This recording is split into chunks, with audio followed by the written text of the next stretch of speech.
want to connect? Hey, we're live over there too. Cool. And I got my secondary PC doing all the monitoring on that, so...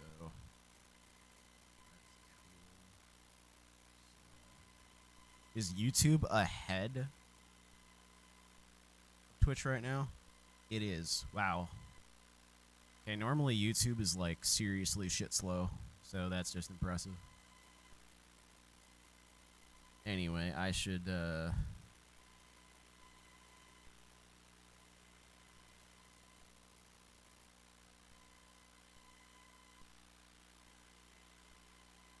is why men have it hard in society. As a man, I'm already confused. Why the fuck would men have it hard in society? Usually we're kind of given the easy street.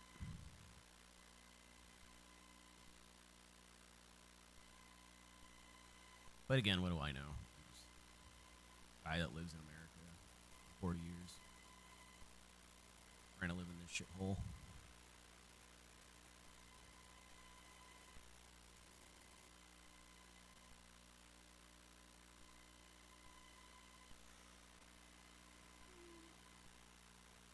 There's nothing like enjoying a succulent Canadian turkey meal before diving straight into the gaming news. But I made sure to wait a day after eating before I slipped into this hot tub. Canadian turkey. Oh, is it their Independence Day or something recently? That's probably a thing. I don't usually pay attention to too terribly much international news, so it's probably their Independence Day or something. And I'm just It's got RGB lighting, of course.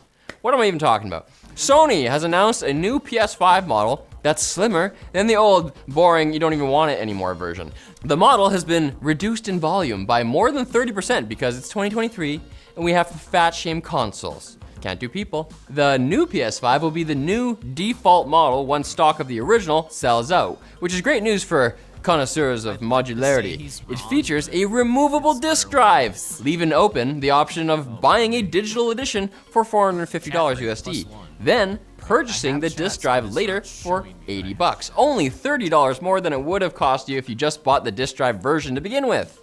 Think of it as a tax for gamers who realize too late that owning nothing may not actually make them happy. Riley. Speaking of $30, if you want to stand the console upright like they have it in all of PlayStation's promoted material, then that's how much you'll have to spend for the separate vertical stand. And speaking of weird product decisions by Sony, their electronics division just announced the $200 Sony InZone Buds, the company's first set of high-end wireless gaming earbuds. These are not to be confused with the $200 PlayStation Pulse Explorer, the company's first set of high-end wireless gaming earbuds for the PS5. But can we expect anything else from the company currently selling phones named Xperia 1, 3, 1, 4, and 1, 5? Unity's CEO and man who looks pleased he just got away with farting, John... Oh god, this dude, John Riccitello, like this dude should not be able to go into a store and like get stuff. He should just be shamed completely out of the store. Riccitello is now leaving the company. The announcement comes less than a month after Unity... He's leaving the company, yeah, after he took control of it, fucked it up, and then is like, oh, that wasn't me. No, it was clearly you, dude. You fucked up two companies. You fucked up EA, and then you went to Unity, and then you fucked up Unity. Why does this guy keep getting CEO positions? What company seriously looks at this guy and thinks this is a good decision? Unity announced a new and aggressive pricing scheme the company mostly walked back after every single person in the world disliked it. That was the fart. Like, even as if you were an investor in the company, you'd have to look at that guy and be like, this guy is not good for business. Like, he is literally he'll be great for about 6 months, and then he's gonna fuck everything up into oblivion. And your entire company is gonna be worse less than garbage. Trash on the street is gonna have more value than your company. A press release yesterday, Unity announced investors should never be trusted, nor should they be at the head of any company. That's what. Riccitello, it's so many letters, would be retiring effective immediately with James and Whitehurst to act as interim CEO. Richetiello said, I look forward to, hold on, he's probably Italian. I look forward to this is Borat, supporting Unity through the transition. I can never do accents on camera. I can do them by myself. Based on the response from the game development community, the best way for him to support Unity is to have nothing to do with the company. Troves of The community, the best thing for him to do is to have nothing to do with the community itself or gaming. Yeah, like at that point, like that guy has to just go home and realize he is a complete fucking failure. I mean, the sad part is he's just gonna cry into his $100 bills that he's then just gonna wipe his ass with and throw in the dumpster. But still, like he is a terrible failure of a human. He sucks at business. He sucks at decisions. Like it's impressive that we put these guys on pedestals and actually pay them. We're paying this guy to ruin a company. What?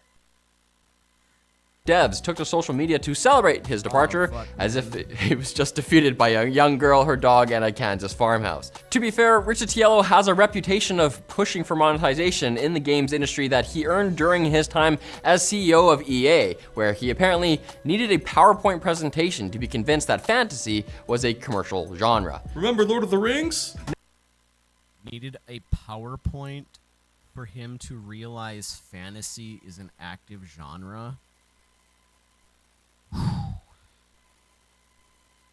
Again, how does anyone, even an investor, look at this kind of a shithead and think this is a good decision? Again, investors are dumbasses. Investor class simply shouldn't exist at this point. Like, if they just have that much money, it should just be taken away from them so they can just live out the rest of their lives doing whatever garbage they do and not interfere in actual business decisions by companies that need to actually make good decisions. It's not even a hard thing to say. I just said it. Holy shit. Concepts. Now that he's left Unity, John Richetiello will naturally still receive his full salary with stock for the next 6 months. Normal business. He's left. He's gonna still receive his salary for the next 6 months with full benefits. Man, talk about just crapping on your investors. Like, that is literally just diuretic crap all over your investors. And yet these idiots are just here open mouth lapping that shit up. Like, I wouldn't even want to be in public and be like, yeah, I'm an investor in these guys. Like, what? Business type stuff that happens when you choose to leave willingly. Forza Motorsport is in the middle of a controversy over an apparent graphics downgrade. Turns out the visual fidelity of the released game doesn't seem to match what was shown in last year's gameplay reveal trailer. This is of course known in the gaming community as pulling a Watch Dogs. We may not have Pulling a Watch Dogs. Holy shit.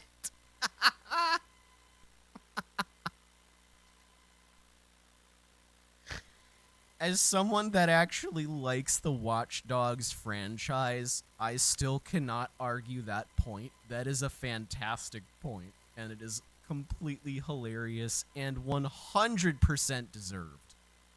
noticed these glaring changes if it wasn't for the work of YouTuber El Analista de Beats, who showed gameplay they captured at max settings and RT enabled side by side with the 2022 official gameplay reveal footage. I almost said foliage because the next word is foliage density, and lighting, and reflections especially, seem to be noticeably inferior in the released game.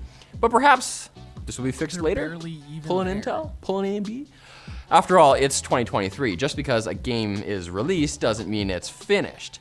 This seems to be the case in Forza Motorsport, since there has been a game-breaking bug present in the game since early access that has a chance of activating whenever you purchase a new car or car upgrade, two actions that are, fun fact, integral to playing Forza Motorsport. But hey, maybe the devs are just trying to accurately represent real life, where cars also sometimes accelerate to light speed when conditions are just right. Now it's time for the Quick Bits, brought to you by Dbrand and their ultra premium Steam Deck case, the Kill Switch. Your soft, moisturized little baby hands. I Will Dbrand does some cool skins on stuff. I've never purchased them myself, but they do look good.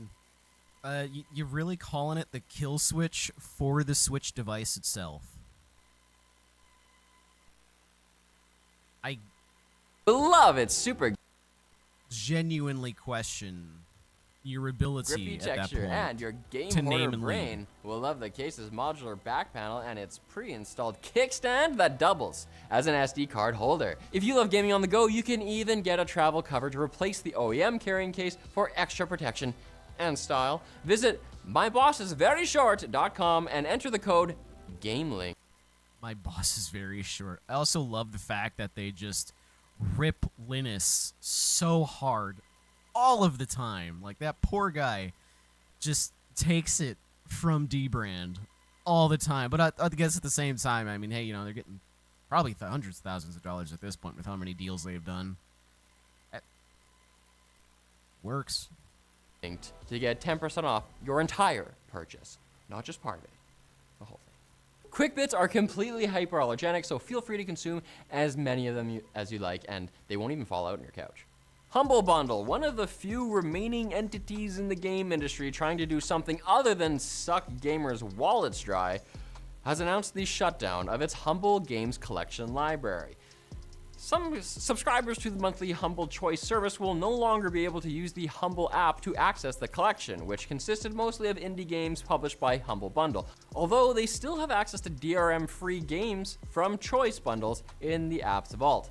Humble Bundle gives 5% of their proceeds to charity while giving gamers discounts on popular games and hidden gems alike. So let's hope this move helps them continue to prove that not every game company has to end up like Activision Blizzard. Or EA. Or Ubisoft. Or Bethesda, who has Oh, so basically any primary AAA company. released another update to Starfield, which, according to the patch notes, will finally add the much-requested FOV slider. On top of that, the update also adds improved stability for Intel Arc GPUs for all 5 of you, but Bethesda needs you to know that this is a PC-only fix. Of course, the crowning achievement of the update is the incredibly specific various additional stability and performance improvements. I mean, this is Starfield. That could mean literally anything. For stability, and Dredger will no longer enter rocks. In a surprise announcement, any game captures taken on the Xbox or via the Xbox PC app will no longer be stored indefinitely on the Xbox network. Instead, any captures, including those already taken, will be deleted after 90 days, and the first round of deletions are scheduled for January 2024. Now you'll have to back them all up to an external drive or set them to upload to a OneDrive account if you want to keep all of those precious memories of when you finally domed your arch nemesis, Billy Bonk Thornton 69. No one teabags me and gets away with it. Nobody. Hidemaru Fujibayashi, the director of Tears of the Kingdom, has given an explanation as to why the Sheikah technology from Breath of the Wild, like the Shrines, Guardians, and the Divine Beasts, are not present in the direct sequel, and it's one of the explanations of all time. In an interview with Telegraph, Fujibayashi stated the tech just disappeared after Breath of the Wild's calamity was defeated, and no one in Hyrule knows why. The guy doesn't. Yeah, that's definitely an excuse of all time. Wow. It just disappeared because it disappeared. No one's talking about it or asking why. What? Be right back.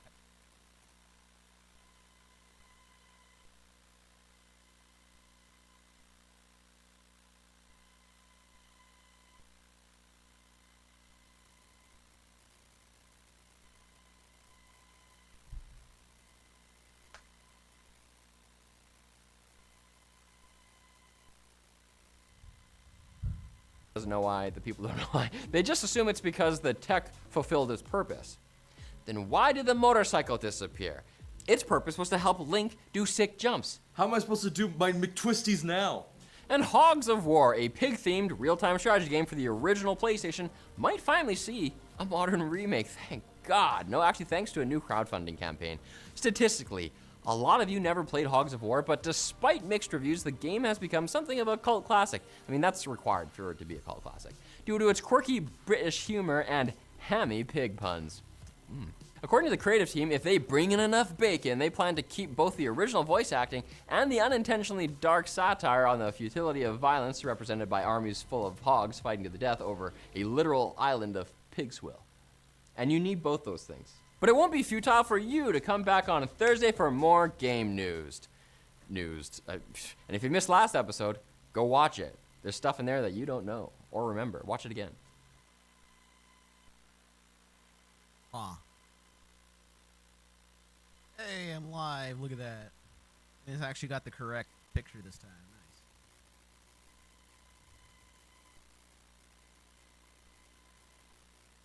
I want to obey the law.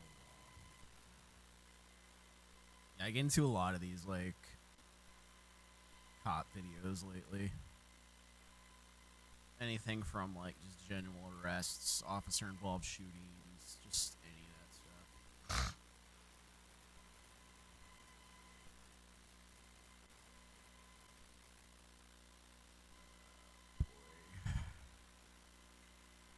Department of Justice cancels Missouri.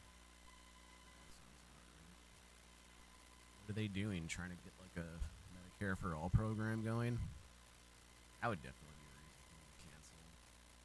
You're trying to help people? Oh, we can't do that. This is America, buddy.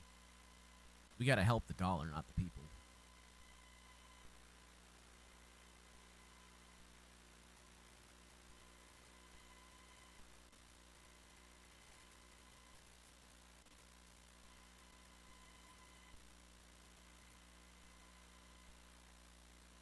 I found a cult. Jesus.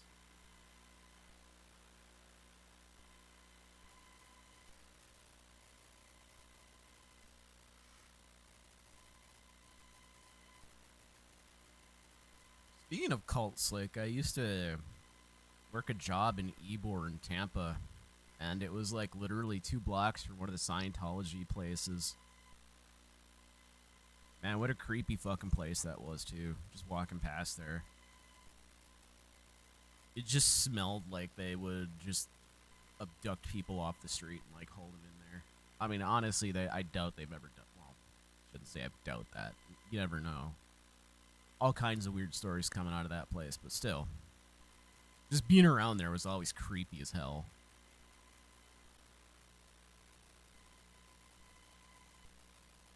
And, like, even other, like, people, like, that street itself, like, there was, like, just a street where, like, the front plate of it was one of the least traveled streets. Like, noticeably least traveled. Which is really weird.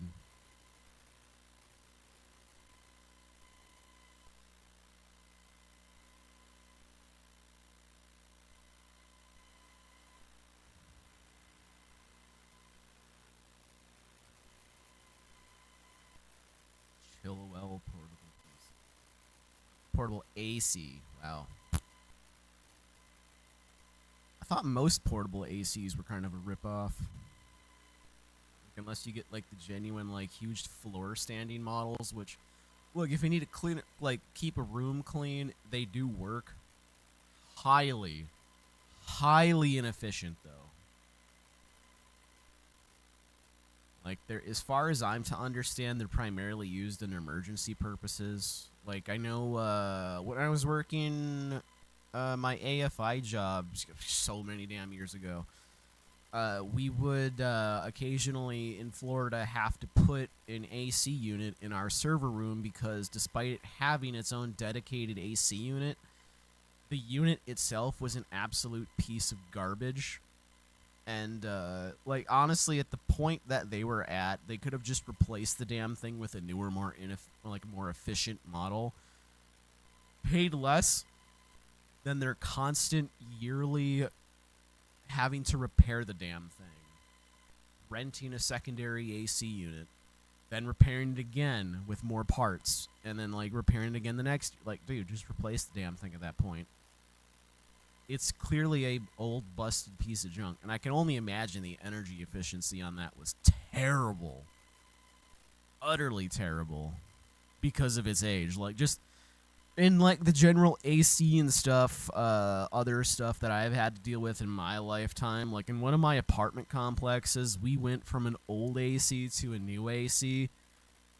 The power savings on that was fucking ridiculous, and I'm not underestimating that. It was absurd how much of a difference the old AC to the new AC made, in the point that within a year or two it would definitely have paid for itself, which then just makes you second guess the entire rest of the apartment complex, because clearly they're not. We're looking out for the betterment of everyone. They're just there to be greedy, which even under that stance really doesn't make a hell of a lot of sense why you'd want to keep a bunch of inefficient appliances in an apartment.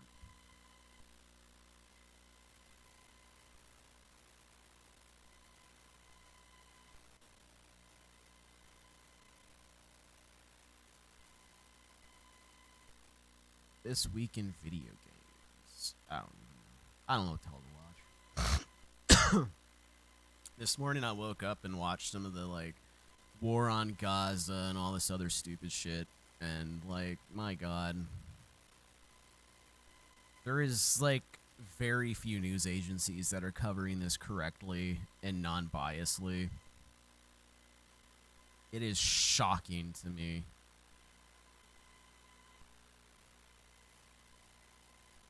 Insane hypocrisy on Israel. Yeah, they are a bunch of hypocrites. I know, we're protecting the people.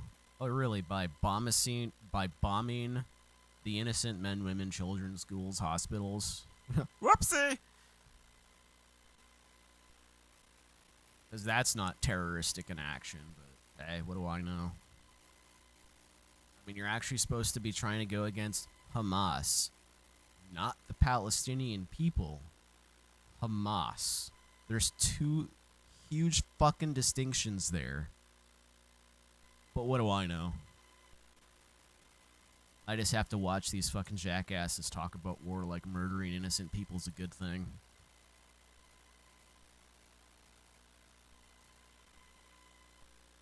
Welcome to America.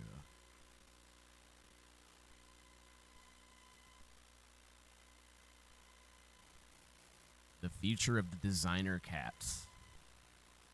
Designer cats get kind of banned. Like, I'm okay with this.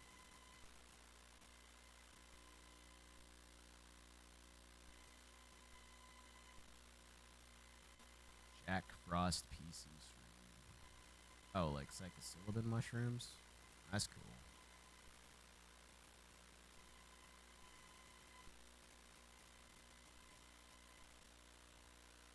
.50 cal pencil sharpener.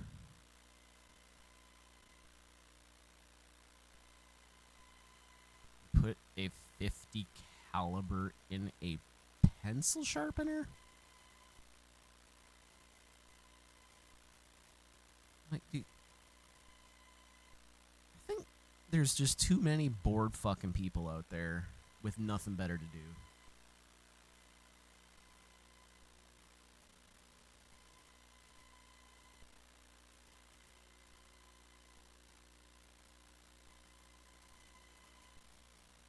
Amazon delivery drivers are confused. That is a 14-minute video, though I'm genuinely wished I knew more. The problem with reading titles and not being able to go into the meat and potatoes of an article. And look, I'm guilty of it. I won't lie.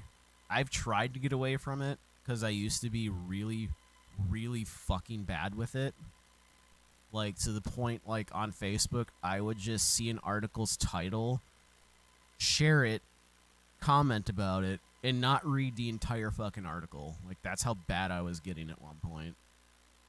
And, like, that is not good, because you just title whatever the fuck you want, and then just have, like, a complete bullshit article, but you would never know, because I'm only just posting it off of the initial post, you know, the text of the post, which is probably why things like Twitter are so popular, because you just have to put, you know, the 140 character minimum of text.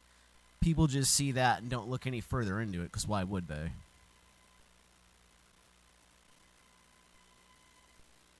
not enough people do look genuinely into things.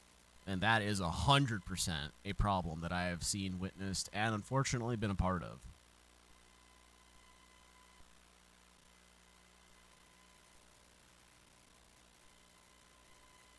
And like I said, in Amazon, drivers confused. I couldn't tell you what or why. Probably could watch the video. Probably should watch the video just to watch something here. Just going crazy. Albino A+. So people are just like finding albino mushrooms and growing these things. It's hilarious.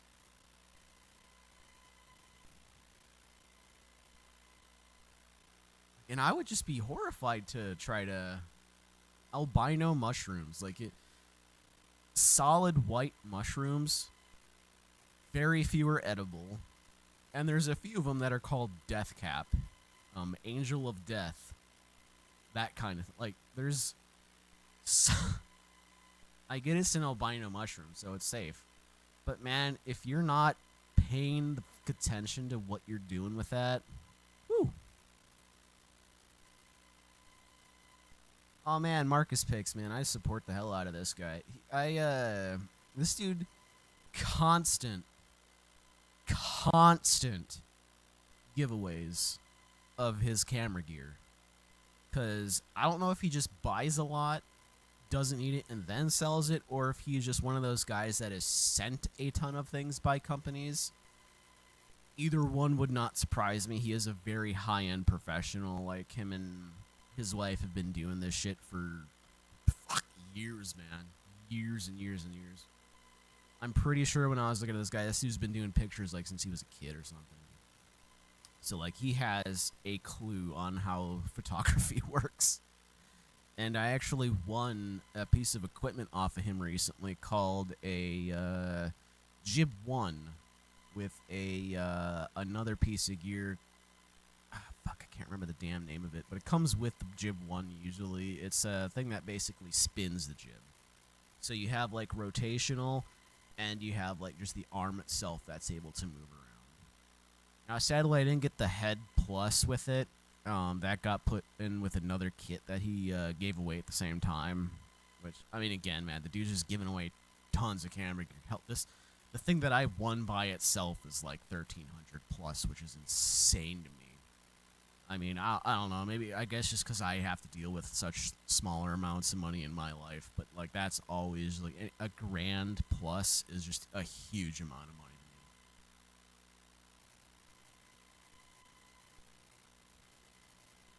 to me. Like, if someone were to genuinely just, like, donate 1,000 or plus to me, like, I'd have no fucking clue. Like, it would just be insane to me that people can do that.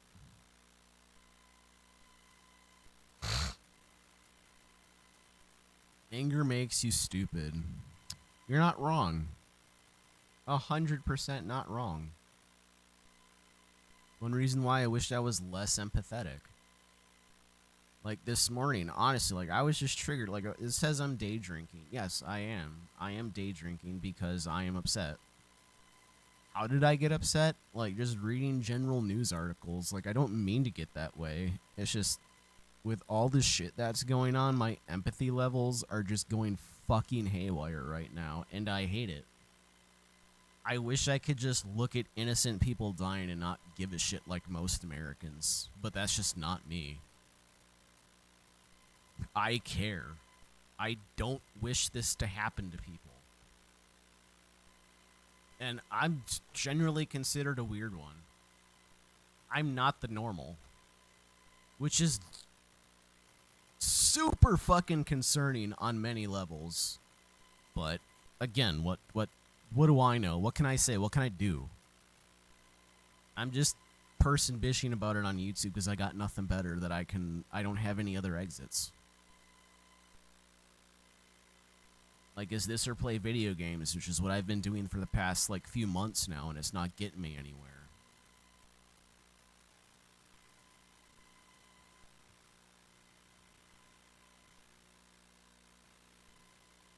And then with all the war stuff going on, like, yeah, that definitely sure shit doesn't help my goddamn empathy for anything.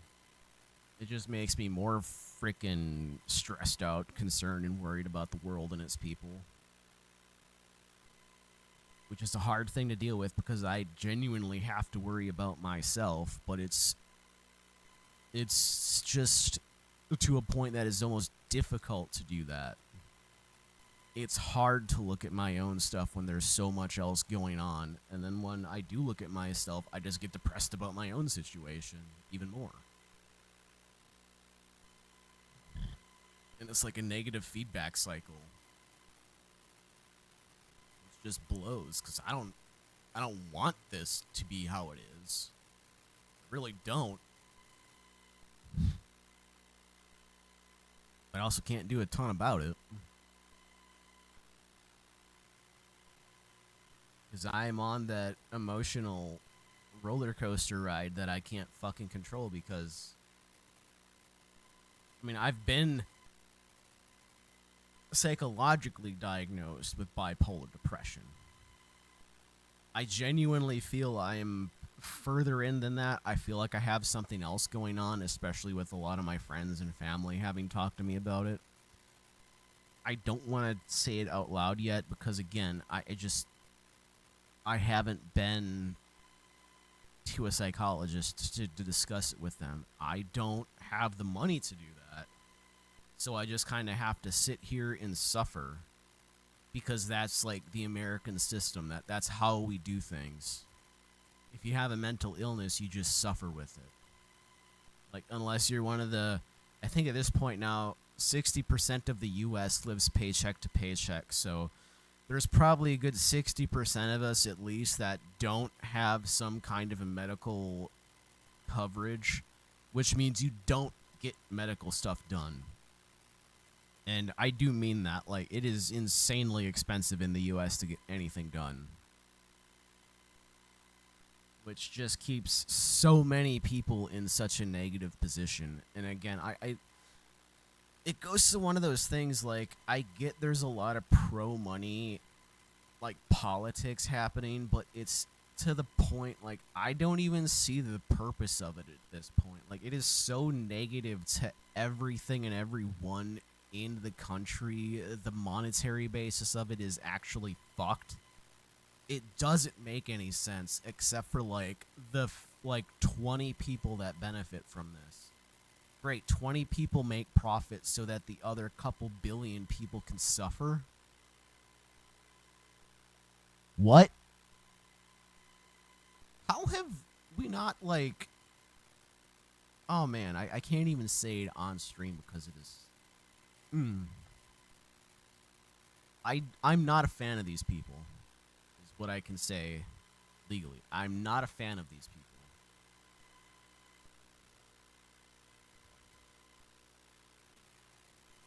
And of course, weed is still completely illegal everywhere because that would actually help people, and we don't want to help people. Hell, if we wanted to help people, mushrooms would be legal. Do you know that? LSD would be legal. A lot of these things, like, oh, these are hard drugs. No, they're not. They're just misunderstood and misrepresented 1,000 times over by government officials that are a bunch of fucking assholes. Like, did you know the entire war on drugs was created as a race war? It's not a war on actually trying to benefit people to a more positive union. It's literally open and active racism. That's the war on drugs. Every time someone is arrested for drugs, just remember it is racially biased. Because that is the underlying purpose of that arrest. Now, you could look at it from any other perspective, like, you know, maybe taking that particular person off the streets was a good idea. But it's still not the initial motivator of that arrest. It was initially motivated under a racial profiling system. Which, in my opinion, makes the entire system just corrupt and fucked from the get-go. Like, you might as well just do away with the entire thing at that point. It's not helping anyone. And hell, the past, like, what, 50 fucking years now, has proven the war on drugs is one of the biggest fucking failures in American history. Like, it is such a big fucking failure. It's an amazing concept that it even exists today as it does.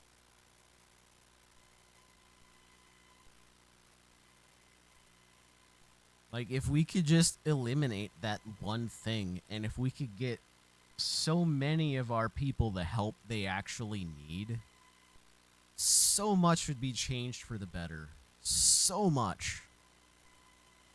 But we refuse to do that because, you know, helping people, we sure as shit wouldn't want to help anyone. Helping people is socialism. Which apparently, I don't know, we have a whole section of people in this country that doesn't understand what the fuck socialism is. They think that socialism is equated to Nazis, which that's not how that works. It's not even the same fucking thing. Like, it's mind-boggling that these troglodytes do that, and yet this is the world we live in. This is what we have to deal with. Oh, and I got an email. Get this here. I'll even pull this. I can't pull it up because you can't see the thing. So I got an email from the Hillsborough County Supervisor of Elections letting me know that vote by mail now has to be registered yearly. Yearly. This is a direct and open anti-humanitarian, anti-voting, right-wing point of view. Completely on display for everyone to see. That's all there is to it. There is no fucking benefit for anyone in this other than the right wing, who constantly have to lie, cheat, and steal to win their elections.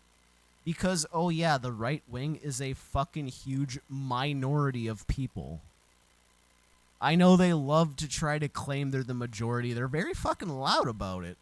The right wing is very loud. I will give them that. And that is one of the only reasons they keep doing anything.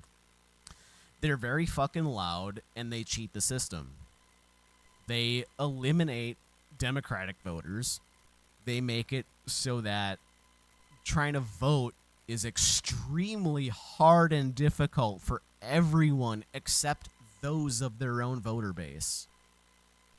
Like, they will literally shut down election offices in Democratic areas and then just remain the current open ones in Republican areas. Huh. That's a fucking tactic. And unfortunately, it's a legal tactic, and it's one they use constantly and consistently. Look at Kentucky. There's a small section of like 150 people that have more voting power than the entire rest of the fucking state. And they're all rich white Warning, people. Captain. 1 hour mark. Please take a break if needed. Huh. Boy, I wonder why that is. Shocking, right? Only it's not, because it's America, and this is just the kind of garbage we fucking do. This is literally the American system at work. It's disgusting and gross, but it's what we deal with. And it's why we have as much trash as we do in this country. Like, hell, can you trust our policing force? Can you trust our judicial system? No, you can't. And they've actually made it legal. They've stated in court, the cops can lie to you about literally anything they want, and that's okay. They are under zero obligation to tell you the truth. That by itself makes any police officer completely untrustable. It doesn't matter if they're trying to be good. They're still an untrustable organization. And given they're supposed to be the people that help us, that's a pretty big fucking problem. And this is the kind of shit they withheld in the Supreme Court of the United States. It's fucked up.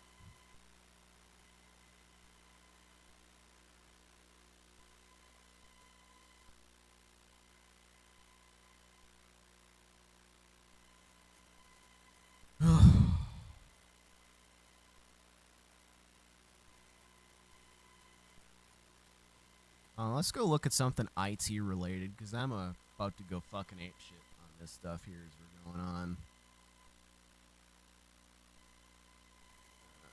Sucked into an oil pipeline. Oh, the Paria pipeline. Yeah. That's, dude, this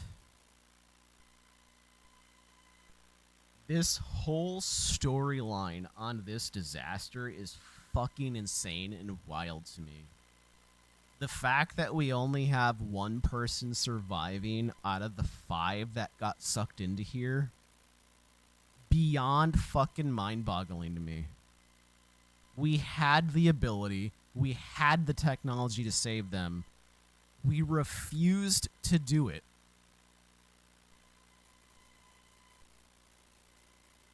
As a species, we refused to do it. Fucking terrible.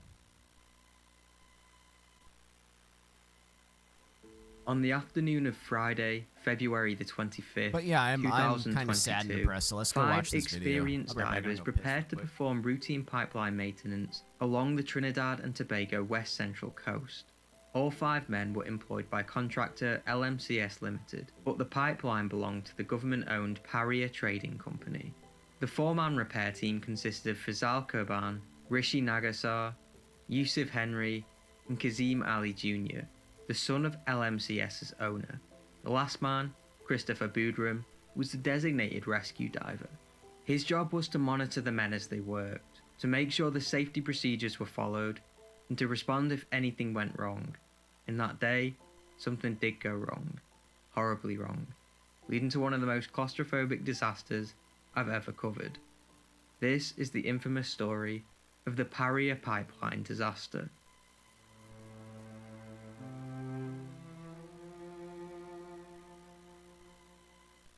That day, they were scheduled to work on the riser at Berth 6. Though the 30-inch pipeline wasn't in use at the time, it was vitally important. When bulk tankers delivered oil to the refinery, it was... Okay, 30-inch pipeline. This is about 2 and just a little bit more feet wide. 2 feet. That's it. If you want, get a measuring tape, measure 2 feet wide. Now think of yourself being in a pipe that is 2 feet wide. You're basically stuck, whatever position you're in. You can probably crawl forward, you could probably crawl backward. You're not going to be doing much other than that. There's not enough space. You can't even turn the fuck around. Okay, unless you break your back and several other bones, you're not turning around in this pipeline. You are stuck in whatever position you got pulled into. was offloaded at Berth 5. From there, the oil travelled 55 feet straight down and approximately 1,200 feet through a horizontal section of pipe, after which it was pumped into the refinery at Berth 6. Since the riser at Berth 6 was submerged, an 8-foot by 8-foot steel habitat structure had to be installed to give the men a safe and water-free environment in which to work. Before the divers entered the habitat, a compressor would create positive pressure which pushed out the seawater and replaced it with fresh, breathable air. Once the work environment was ready, the men swam under the habitat's lip, entered the pressurized compartment, removed their diving gear and got to work. One of the first orders of business was removing a large inflatable plug that had been installed. Jesus Christ, like, just... That's a 30-inch pipe. That is a standard compressed thing of oxygen.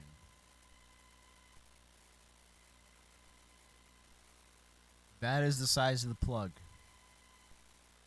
These plugs are pressurized into the pipe frame so they're immovable. That way, everything down the stream is dry and bare. Nothing's in there. It doesn't go one way or the other. These are just standard installs. They've been using these same plugs for, a long ass time. No, there's nothing wrong with this specific system. Okay, this genuinely was not the crux of the problem in this system. This is just a standard design that's used all over the place. Installed a few weeks earlier to prevent more than 1,200 gallons of oil from leaking into the sea. But in reality, there was far less oil in the pipeline than anyone had originally thought. When one of the divers loosened the plug, the positive pressure inside the habitat pushed the oil down the pipe. Fractions of a second later, seawater rushed into the chamber, a vortex formed over the riser, and the men and their gear were sucked down into the pipe. This happened so... Now, it's a very broad description, and it's kind of hard to visualize just off of what they stated. But you got to think, you're in like this small, I think it was like a 10 by 10 or a 12 by 12 space. There's a pipe in roughly the center of it that's 30 inches wide with one of these plugs. You see the guy working on it, undoing the pressure. In seriously less than half a second, the room was completely filled with water. All 5 men were sucked into the pipe. Less than half a second. Like, it's probably less than that. Like, the speed at which this is, because one of the guys had a GoPro camera attached to him, so we can see this happen. It is horrifically frightening how fast this shit went down. So quickly and forcefully that they passed through the vertical pipe, went around the 90-degree bend, and travelled another 120 feet into the horizontal portion of the pipe before coming to an abrupt halt. The men were now stuck in the pipe, but luckily there were air pockets at the top of the pipe. This was a godsend because it allowed them to breathe, but the men were terrified, disorientated, and trapped in an unimaginably cramped space. To make matters... And again, if they didn't have lights and stuff on, they weren't prepared for that. They were supposed to be working in that 12 by 12 environment, which all had self-sufficient lighting, all that stuff. Worse, it was pitch black, and they were partially submerged in a slurry of oil and seawater.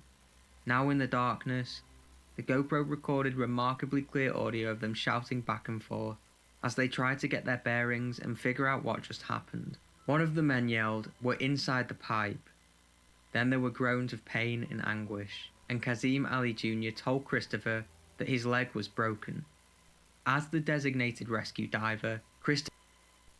It's like, how does leg break? Like, you don't understand, like, the pressure and the forces at work. Like,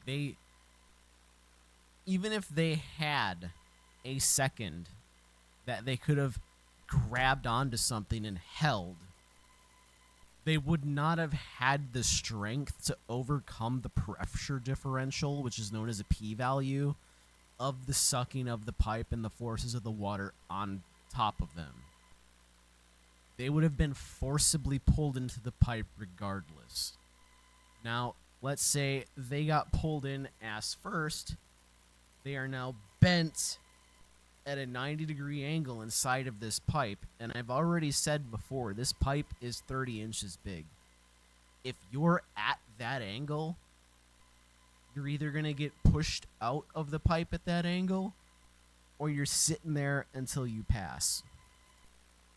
Neither of which is a fantastic fucking scenario for these men. Just kind of adds to the horror of this whole event, which really sucks. Christopher took a head count to see who was in the pipe, what injuries they'd sustained, and what order they were in. Christopher determined that he was first in line, and that Kazim, Yusuf, Rishi, and Fazal were behind him.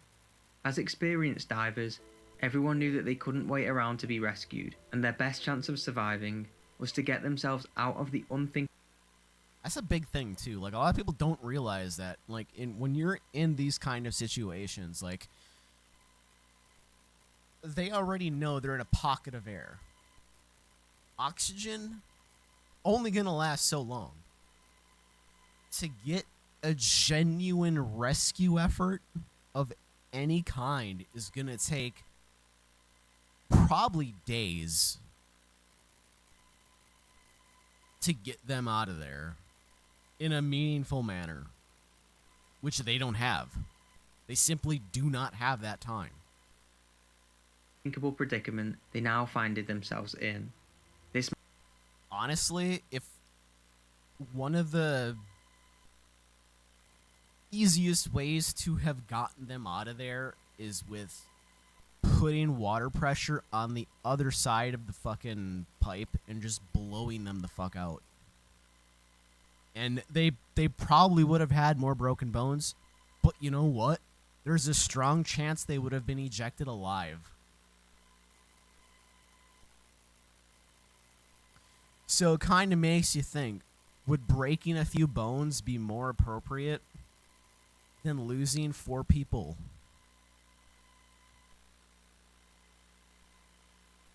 meant they'd have to crawl or swim back to the riser through the pipeline, but they didn't know which direction to go to get back to berth 6. Yeah, that's the other thing. Again, they were sucked into that pipeline so fast. So fast. They were completely disoriented. Like, a lot of people don't understand. Like, half a second, like, no, quarters of a second, they're halfway into this pipe. Wild. You're not going to be orientated. You're not going to know what fucking direction is what at that point. It's impossible. Ultimately, Christopher decided that they'd head in the direction they were facing and hope for the best. To stay together.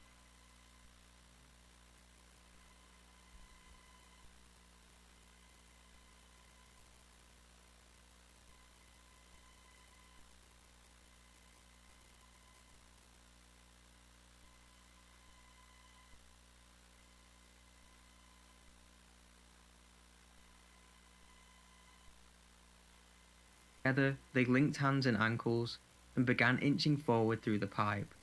Along the way, they managed to find just enough air to fill their lungs, but after an hour, the water level began to rise. As they continued on, they could barely hold their mouths and noses in the shrinking air pockets.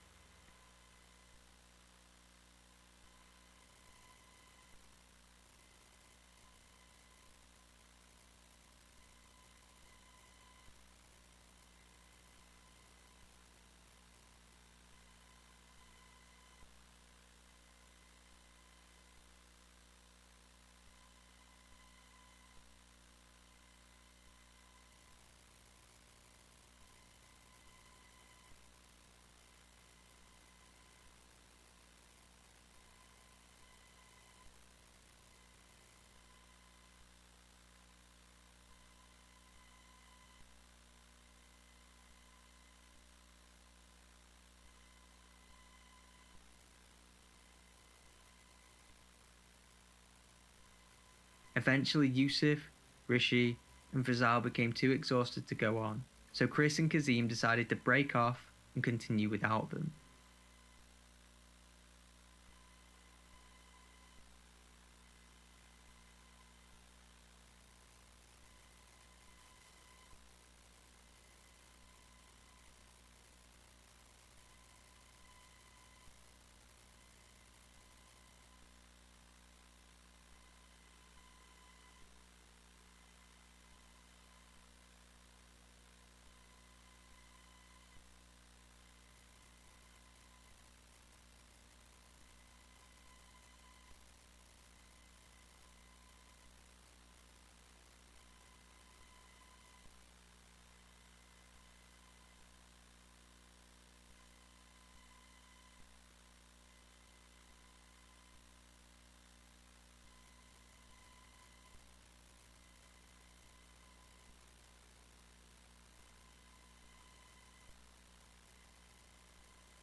Before crawling away, they assured the others that they'd do whatever they could to get out and come back with help.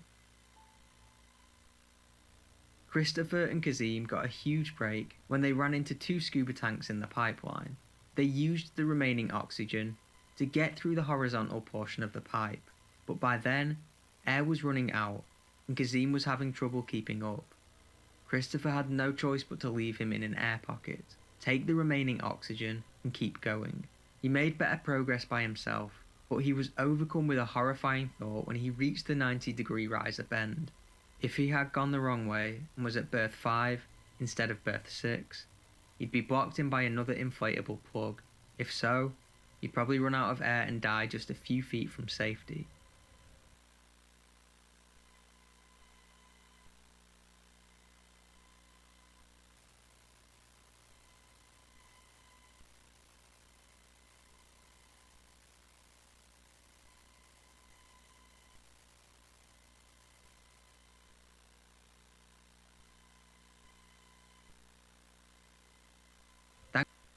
Thankfully, he knew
he was at berth 6 when he didn't find a plug blocking his path.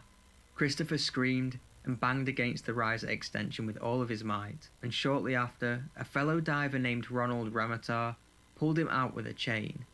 Christopher took his first gulp of fresh air at approximately 5 PM, nearly 3 hours after he and the other divers had been sucked into the pipeline. Before being rushed to hospital,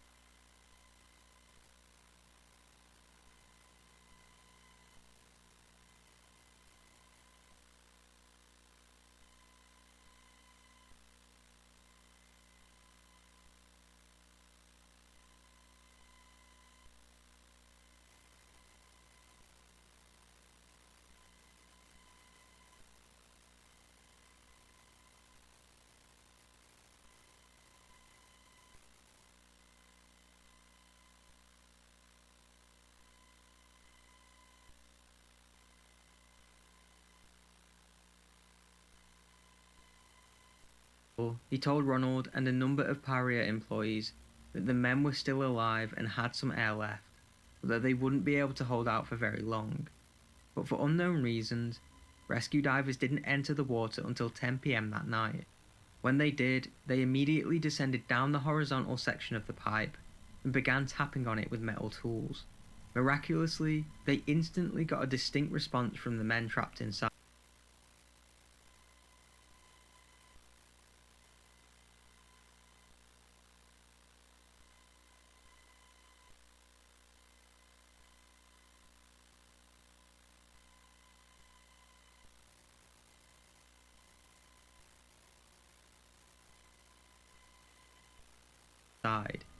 It's difficult to imagine the release that Kazim, Yusuf, Rishi, and Fazal must have felt when they first realised that the divers were just a few feet away. Now all they had to do was wait for the impending rescue, which they probably assumed would commence at any moment. But as the minutes dragged on for what must have seemed like an eternity, nothing happened. Meanwhile, their injuries were becoming more painful, the air pockets were getting smaller and smaller, and at some point, they must have realised that no one was coming for them. As soon as the divers' families found out about the accident, they gathered outside the Paria facility and made it clear that they weren't going anywhere until their loved ones were rescued. Up until then, Communication with Pariat officials had been spotty. The families were becoming increasingly frustrated with the lack of concrete information.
Whilst lives hung in the balance. The following day at 3 p.m., a Paria spokesperson let them know that the event had triggered the company's incident management protocols.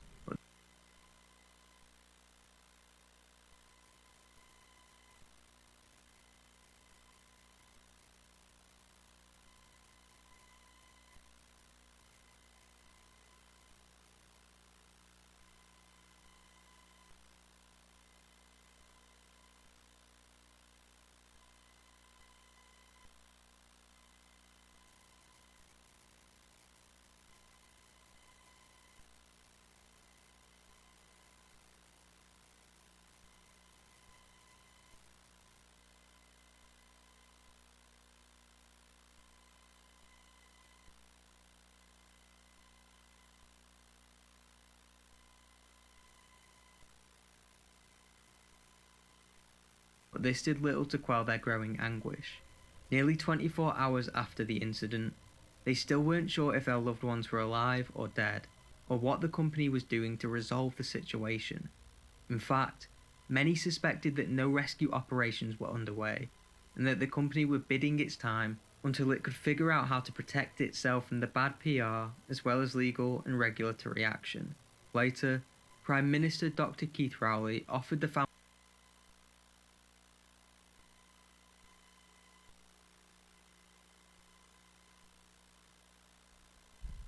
And yeah, again, the business was more concerned about the money. It was more concerned about its assets. It was more concerned about its company image than it was about the actual fucking people dying in their fucking pipeline. I don't know how to explain more that these guys are fucking scumbags.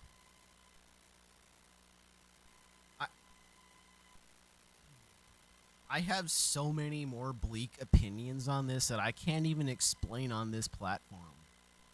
Because apparently I'm the bad person for wanting any kind of justice to be done about this. I'm the bad guy for thinking that there should be a better way, a more pro-humanitarian way. Because again, pro-humanity is extremely anti-money making. And again, what matters is the money making, not the human life cost. families his condolences and promised that there'd be a thorough investigation. Likewise, Trinidad and Tobago's Energy Minister Stuart Young visited the site and was brought up to speed on the situation.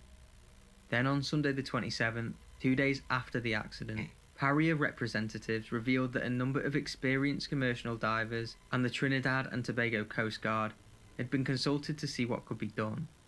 Everyone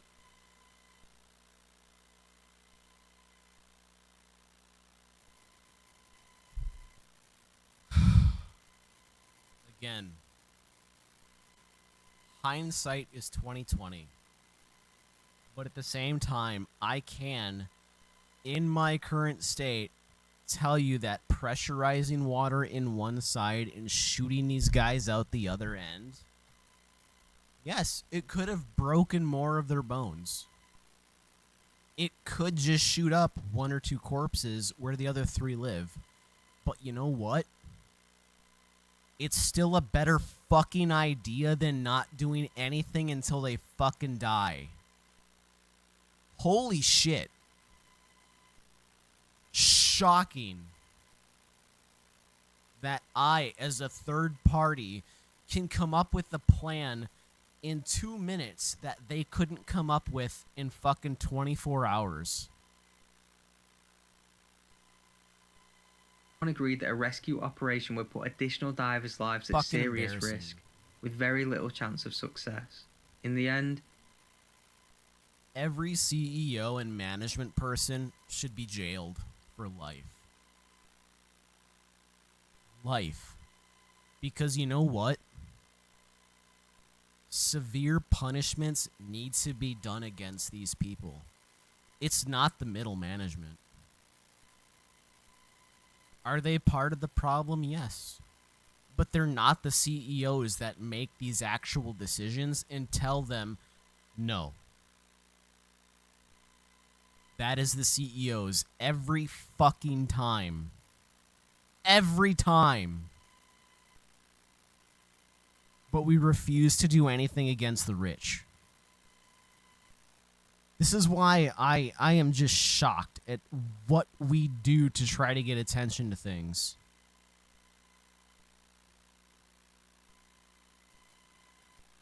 "30, 40 plus years of school shootings. Nothing has changed. How fast do you think things would change if there was a shooting in a public building where, like, millionaires, judges, these people that actually make the laws, if they were to be put under duress, could you imagine how fast shit would change?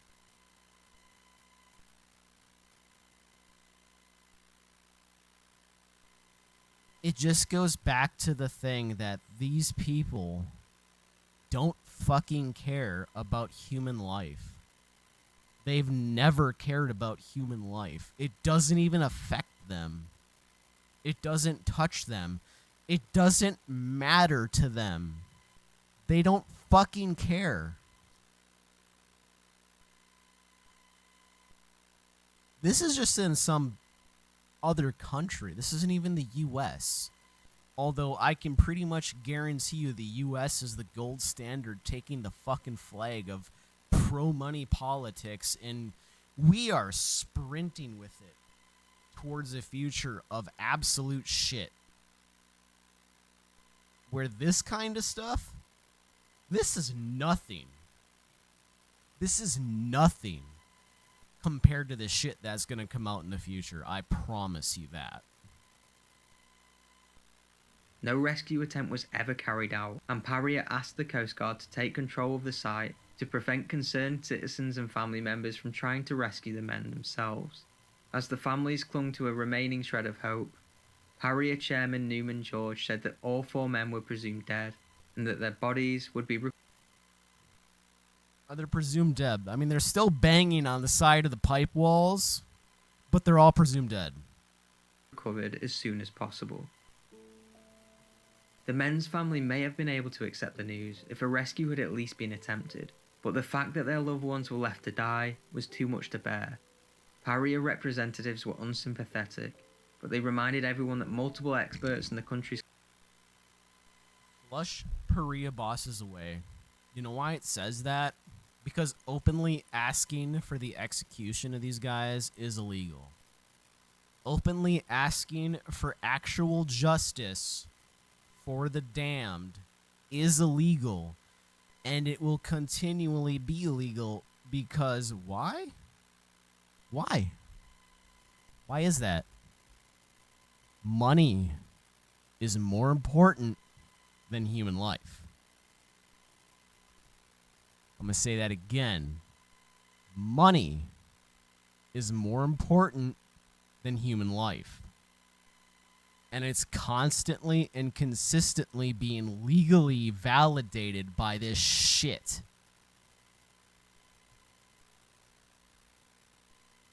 And this is just like this is just one incident. Man, I could motherfucker. Let's go to the CBS here. This is the actual US version of this. This is gonna be even more entertaining because like the US version of this is way more fucking interesting because we go into the fine details. The chemical safety or CSB, my bad. CSB. CBS is the actual shitty fucking news company or whatever the fuck they call themselves now. The CSB. US CSB. There we go. United States Chemical Safety Board and Hazard Investigation Board. This is the group of U.S. federally regulated people that go to various incidents across the United States of shit that has happened, and they figure out what happened, why it's happened. They have the legal ability to suggest how to fix it, but they cannot hold anyone accountable. I will say this again. Even if it shows that the actual fucking leadership purposely made a decision that kills several people, they cannot hold them accountable. They can only suggest changes to be made to better suit human life.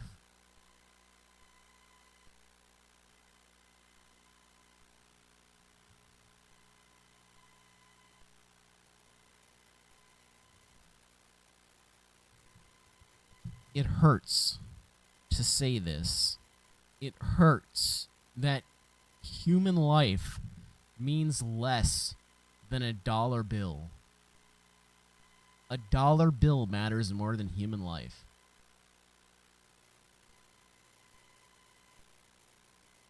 Why do we as a species even fucking remotely accept this as any kind of fact? Why do we as a species sit back and allow this to happen?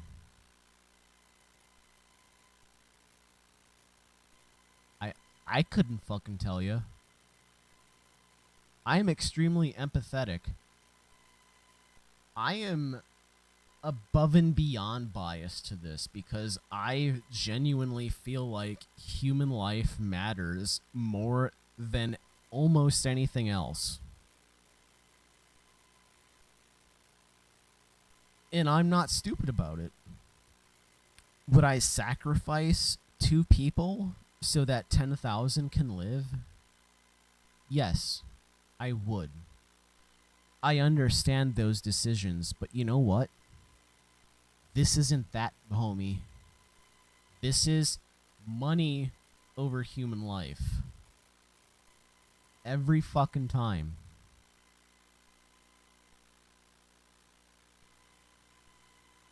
Why do we accept this as the common status? Why do we accept this?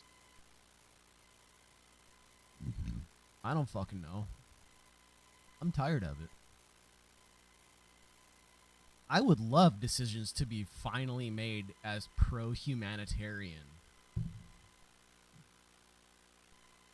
Because I know for a fact we have the ability, we have the technology to save lives.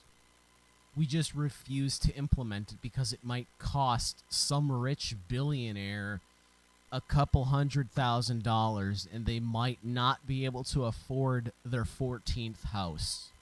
They might not be able to afford their 50th fucking car. While most Americans can afford a fucking house, 1 house, let alone 20. They can't afford 1 car, whereas these motherfuckers can afford 50.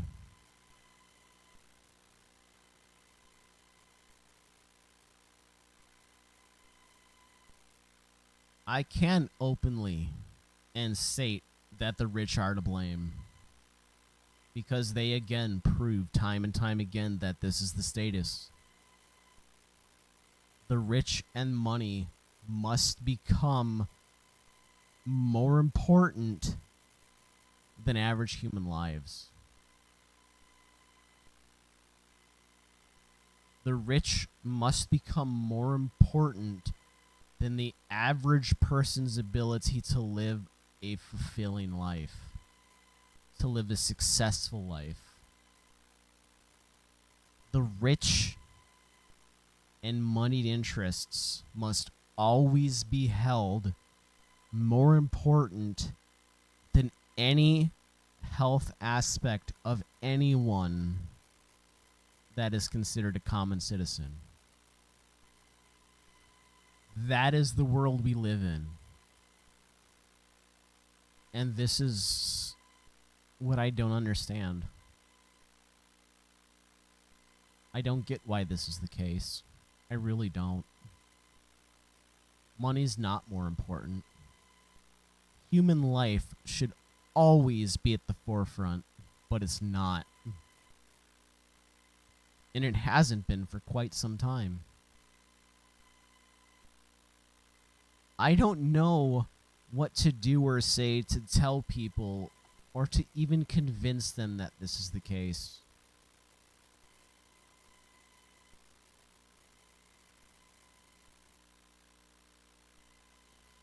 I just don't anymore.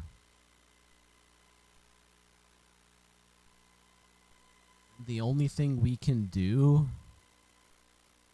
is just watch the continual death that this causes. We have to watch our friends and family die from lack of simple health care that could be easily resolved. Yet we don't choose that route. We don't request this route from our government. We don't force them into making pro-life decisions. We watch as they make decisions that benefit companies. We watch as they state that money is more important than human life. We sit back and do nothing while this happens.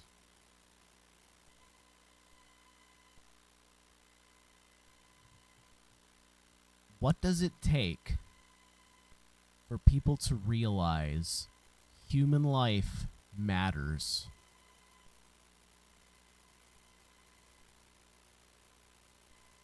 What does it take? I don't know. Clearly, literally watching people die of preventable issues is not enough to get people to realize this.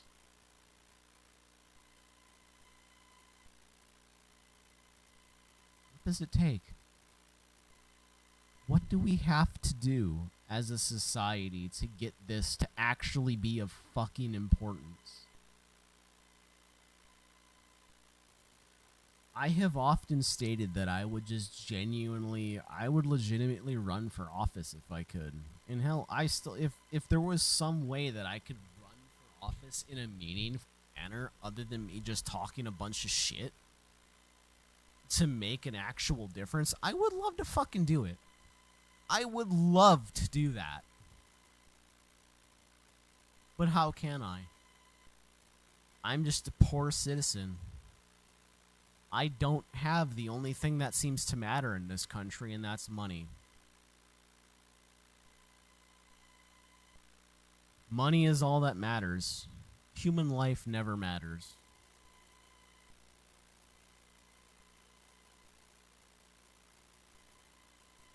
How can we get this to change?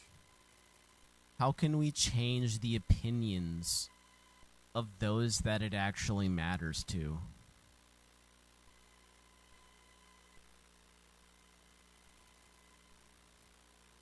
It's the real kicker.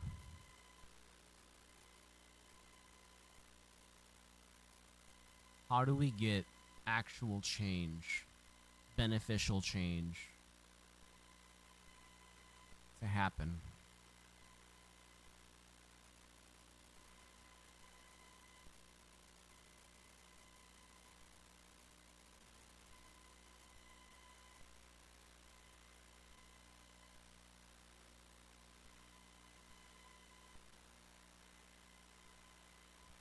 I am just depressed in life. I really am. I'm depressed about life. I hate being here on this fucking planet. I feel like I am just a passenger on the world's greatest shit show imaginable. Where this life doesn't fucking matter. And I don't understand why. I don't understand this. I really don't. And I hate that I'm empathetic because it makes me care about this stuff. I wish I could just be another average American that doesn't give a fuck about human life. That I could just watch people die and not fucking care. But that is not who I am. That is not what I am. I care and I want change. I want things to be better for everyone. Oh, it's gonna come at the cost of the rich? I don't fucking care.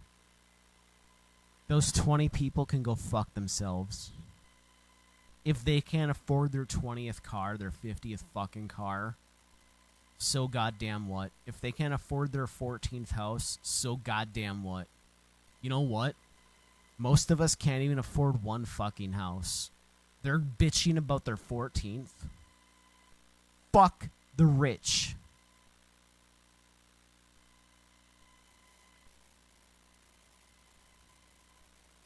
And that's about as most as I can say about it. Legally. But I wish far worse than that. They know why. We know why. Everyone knows why. Yet nothing happens. Nothing changes. Hell, just me being openly aggressive about the rich puts me in danger. Puts me in danger. Because I am openly against the rich.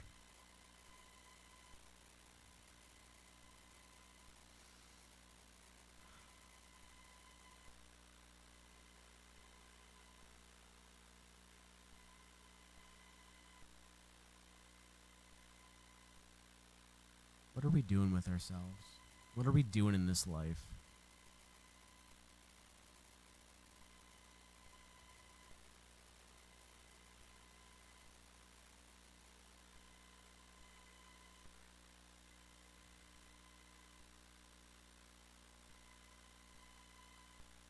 It's a fucking shame.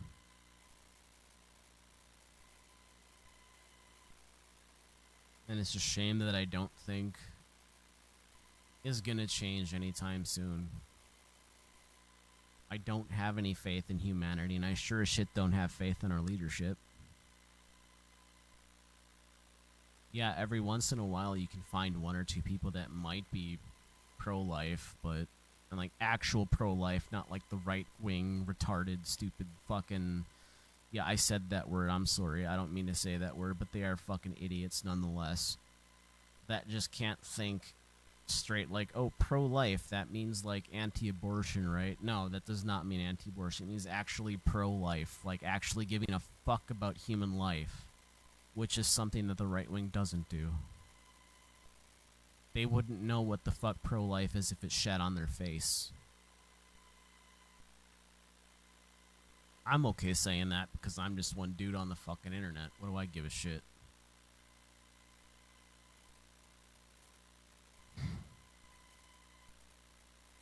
This is what we live in. This is the world we live in. It's embarrassing.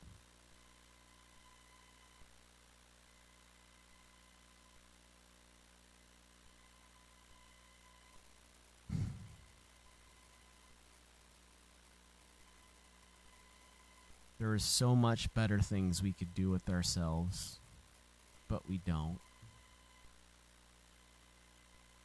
There are so many poor people that fall between the cracks in life that we don't help.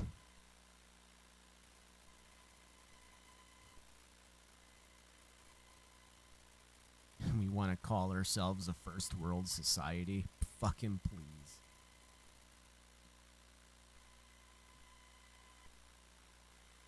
We're no better than troglodytes. Be right back.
Ultra-wealthy elites, political corruption, vast inequality.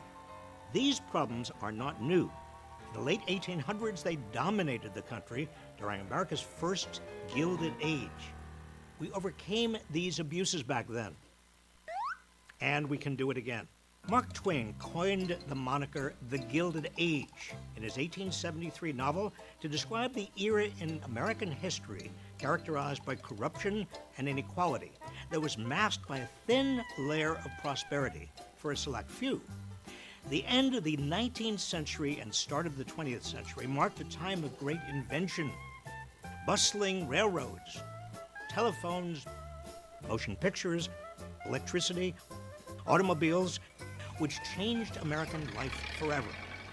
But it was also an era of giant monopolies: oil, railroad, steel, finance, run by a small group of men who had grown rich beyond anything America had ever seen. They were known as robber barons because they ran competitors out of business, exploited workers, charged customers exorbitant prices, and lived like royalty as a result. Money consumed politics. Robber barons and their lackeys donated bundles of cash to any lawmaker willing to do bidding on their behalf. And when lobbying wasn't enough, the powerful turned to bribery, resulting in some of the most infamous political scandals in American history.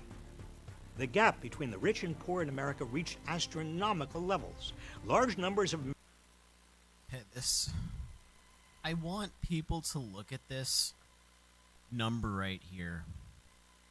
1890, the top 1% owned 50% of all wealth in 1890. This means that the bottom 49% lived in shit.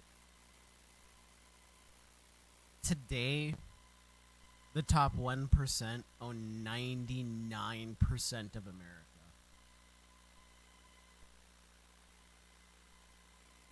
You might think you live a good life.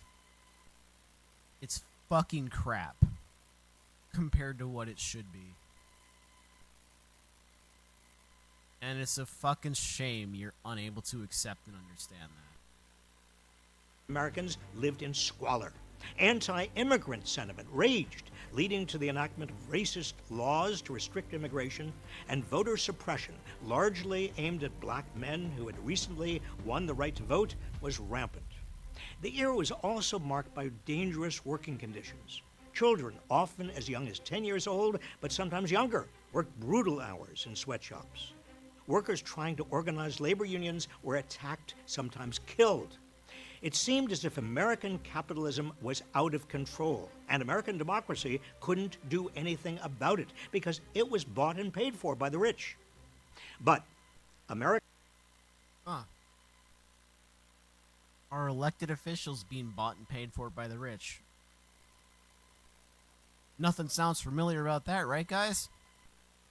Americans were fed up, and they demanded reform. Many took to the streets in protest. Investigative journalists, often called muckrakers then, helped amplify their cries by exposing what was occurring throughout the country, and a new generation of political leaders rose to end the abuses. Politicians like Teddy Roosevelt, who warned that a small class of enormously wealthy and economically powerful men, whose chief object is to hold and increase their power, could destroy American democracy. After becoming president in 1901, Roosevelt used the Sherman Antitrust Act to break up dozens of powerful corporations. Seeking to limit the vast fortunes that were creating a new American aristocracy, Congress enacted a progressive income tax through the 16th Amendment. God, I wish we still had a progressive tax system. Ugh.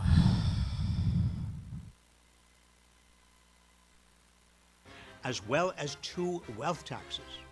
The first wealth tax in 1916 was the estate tax, a tax on the wealth of someone accumulated during their lifetime, paid by the heirs who inherited it.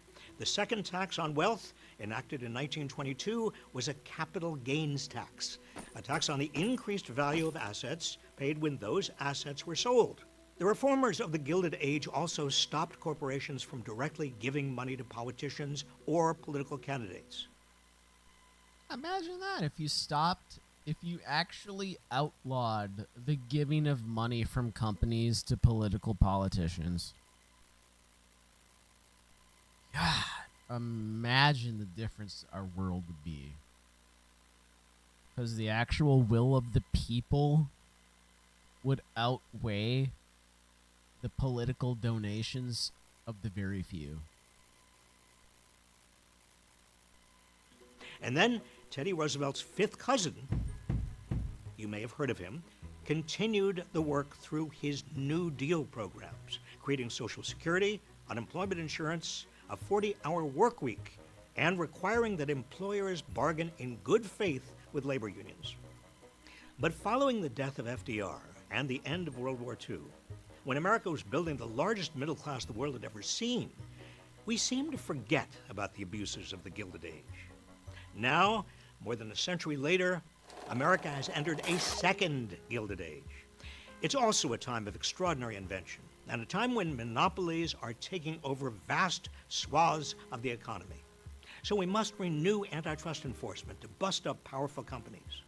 Now, another generation of robber barons is accumulating unprecedented money and power. So once again, we must tax these exorbitant fortunes. Wealthy individuals and big corporations are once again paying off lawmakers, sending them billions to conduct their political campaigns, even giving luxurious gifts to Supreme Court justices. So we need to protect our democracy from big money, just as we did before. Voter suppression runs rampant in the states, as during the first Gilded Age, making it harder for people of color to participate in what's left of our democracy. So it's once again critical to defend and expand voting rights. Working people are once again being exploited and abused. Child labor is returning. Unions are busted. The poor are again living in unhealthy conditions. Homelessness is on the rise. And the gap between the ultra-rich and everyone else is nearly as large as in the first Gilded Age. So, once again, we need to protect the rights of workers to organize, invest in social safety nets, and revive guardrails to protect against the abuses of great wealth Warning, and Captain. power. 1 hour mark. Please take a break if needed. Social safety nets exist to help the general man. I have never understood people's ability to be anti-social safety net on any level. Every time I hear someone against it, it sounds like a fucking idiot banging on a drum that they don't even understand. They have no knowledge of, no intelligence of. They're just a dumbass repeating dumbass shit said to them because they're too lazy to look up anything. Or they're just so stupid they actually believe that harming other people is somehow beneficial to everyone.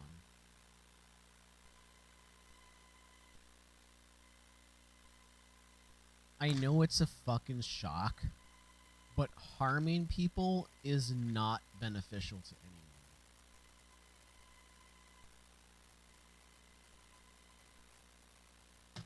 Holy fuck, right? Holy fuck. The question now is the same as it was at the start of the 20th century. Will we fight for an economy and a democracy that works for all rather than the few? We've done it before. We can and must do it again.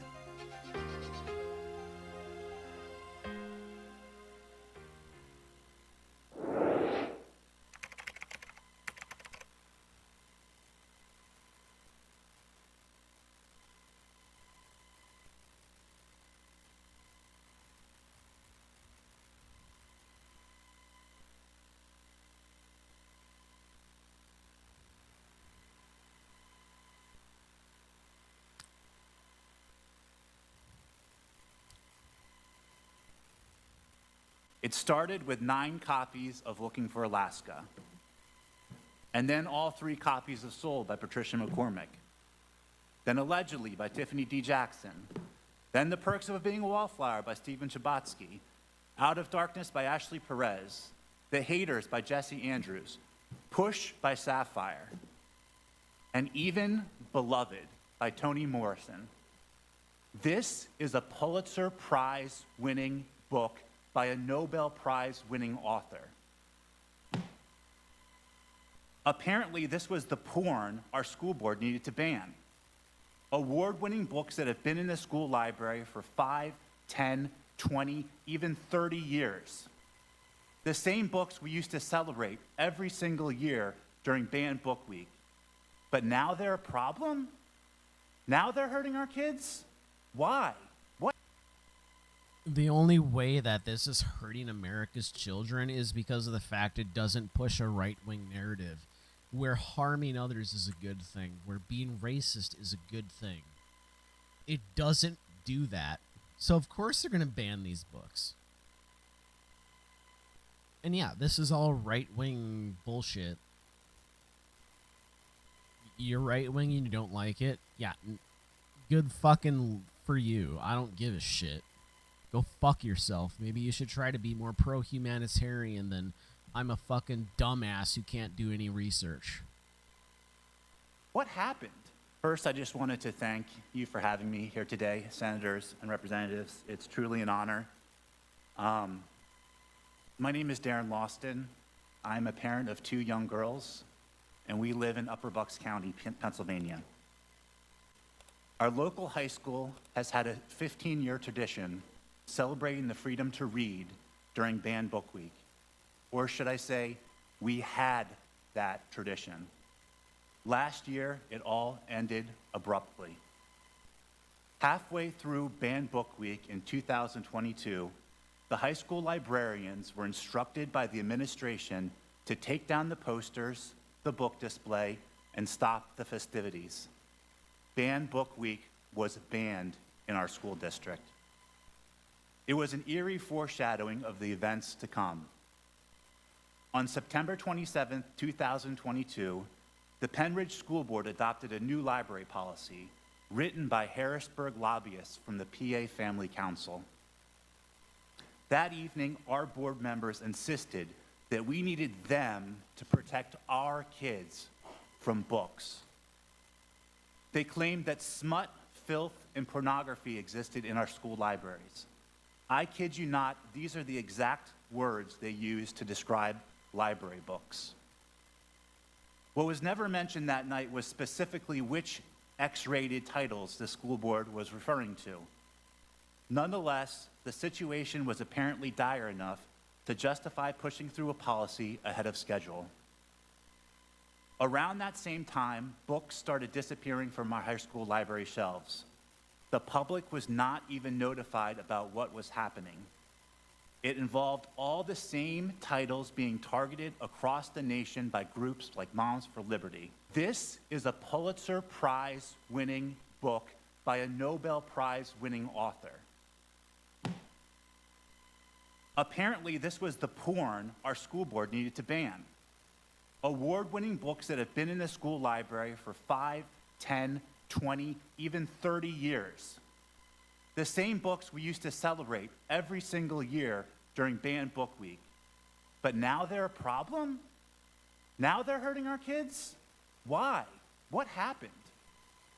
At the end of the school year, every single copy of these titles and more were listed under the obsolete items section of the school board meeting agenda. Discreetly voted out the back door without pomp, circumstance, or even due process.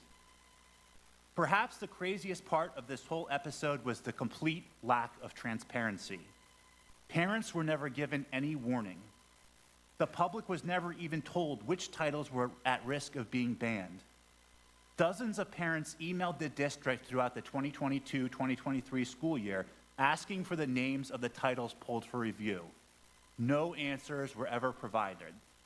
In fact, Penridge spent large amounts of taxpayer money on attorneys to fight right-to-know requests that parents submitted seeking that very information. And the result? There was no time for parents to read the books for themselves and draw our own conclusions.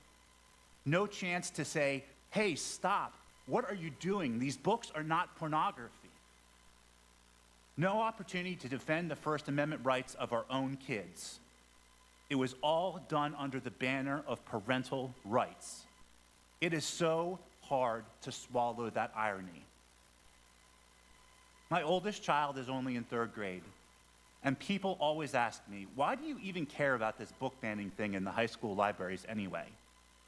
The answer is simple, because I care about her future. I've read enough history to understand that book banning leads to other really bad ideas. And let's be clear, Yeah, book banning does lead to bad ideologies. I mean, hey, let's take a look at book banning throughout history. Who's done it? Nazis? Okay.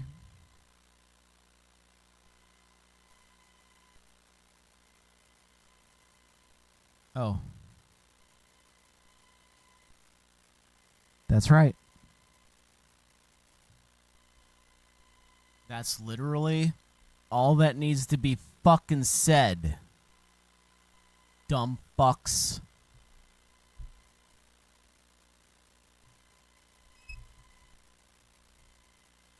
this has not stopped at our school libraries.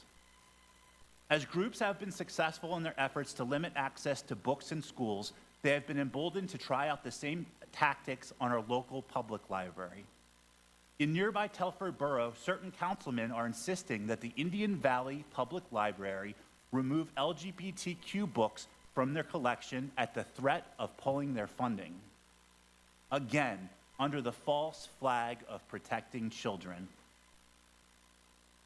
It is a bad path that I don't want to see our country take. I ask lawmakers to do what they can to put an end to this attack on our libraries. How many times do we need to relearn the same lesson? My oldest daughter has a thirst for knowledge. She's an avid reader. Her favorite genre is realistic fiction. Thanks to her wonderful teacher, she reads well above her grade level. She enjoys reading about difficult topics. She wants to better understand the world, the good, the bad, and the ugly. She reads, we talk, she asks questions. That is a healthy instinct that I, as her dad, would like to continue to foster into her high school years.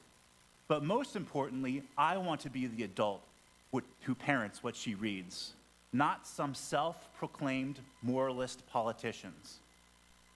I think about the type of student that would walk into a high school library in today's age with all the technology, phones, TikTok, video games, and other distractions looking for a book to read. What kind of young adult would pull Sold off the shelf, read the jacket, and then check it out? It's clear from the cover of this book what it's about. It addresses the very difficult topic of trafficking of children in India. I've read this book myself. It is the farthest thing from pornography that you can ever imagine. In fact, if this is your idea of pornography, you are sick. It is a story about hope, perseverance, survival under the worst possible circumstances. It shows the immense strength. Want survival under terrible circumstances. That would mean like giving some kind of a progressive positive attitude towards average Americans. We don't want to fucking do that. We want to averageize. We want to make common that suffering is a good thing. Suffering is positive and beneficial towards us as Americans. Do you see how fucking stupid this right-wing logic is? Yeah, I said right-wing logic because that is who keeps pushing this stupid fucking garbage, is the right wing. Look, if Democrats were fucking pushing this stupid horse shit, I'd call them out. But they're not the ones trying to ban fucking common books. It's the right fucking wing. Whether you agree with that or not doesn't fucking matter to me because that's just the truth of it. And I get it. Truth doesn't matter to the right wing. Fuck you. Fuck your opinions. Because clearly they don't fucking matter. Of the human spirit. But at the same time, as you can imagine, it is difficult to read. It takes a special type of young adult to want to tackle this book. A student who wants to understand the good, the bad, the ugly of this world. The type of person who refuses to walk through life with Isn't fucking wrong. These kind of books are not easy to read because they're truthful about real life situations that actually fucking happen to people. Oh my god, there's child slavery in India? Yeah, there fucking is. And your right-wing rhetoric that it's okay is fucking bullshit. Fuck you. for their head buried You're literally the problem with this fucking country. Bar none. Every fucking time. in the sand. The type of young adult who might be inspired to grow up and confront the real evil in this world. That evil is not books. Please protect the freedom to read. Thank you.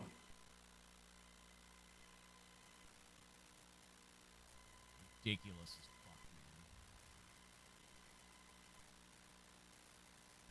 fuck, man. The fact that this is where we are is above and beyond fucking mind-boggling at this point. It really is. Oh, we look at this book. It is against slavery. Clearly that is a book that is pornographic and should not be read by kids. Are you fucking serious right now? So then I guess a book that is pro-slavery and child slavery is somehow good? Is that what you're trying to tell me? Because I am seriously fucking trying to figure out what you're arguing for by saying that these books are bad. I really am. Because it's clearly you're not pro-child. You're not pro-human. You're not pro anything other than child fucking slavery. Is that seriously the course you're going to fucking go with on this? Come on. Fuck, dude. Really? God. I fucking can't with you people. I really can't.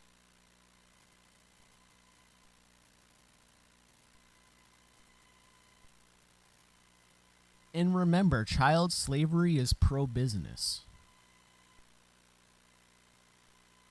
Remember that. And it might make a lot of answers come true to you in, like, why the fuck this is argued for.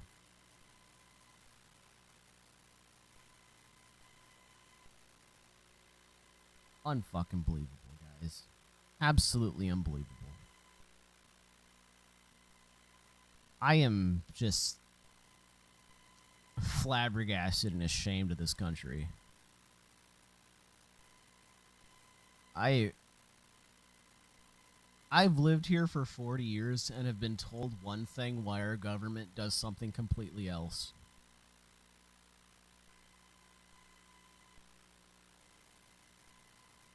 I have watched as this older generation keeps saying that my generation is lazy despite us doing 3 to 4 times what the fuck their sorry asses ever fucking did. I keep being told that I am lazy because of that. I do 4 times fucking work you ever have done in your life, and I'm the lazy person? Fuck you.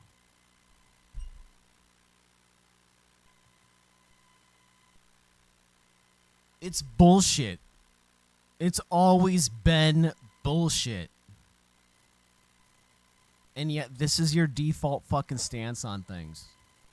It's mind-boggling.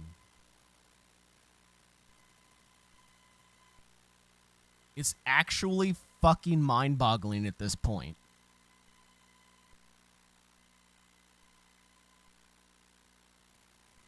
You think that being against, let's look at this in a different way. Okay, let's look at education. We don't want to invest in education. Fuck education. We want people to pay for the education that they get, and they should always pay for it. Now, despite the fact that your own fucking generation got free education, you want us to pay for it. Really? You fucking arrogant prick motherfucker. The fuck is wrong with you? Seriously, what the fuck is wrong with you? Sorry that I'm the only fucking person apparently able to take a stance against your stupid, idiotic fucking ideas. But what the fuck, my guy?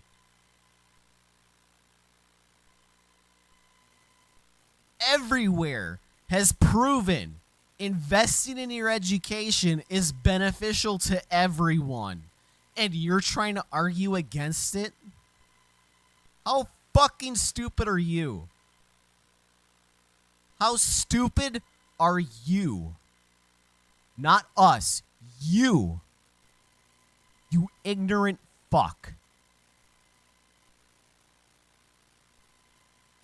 Fuck off with your stupid ass Republican ideals.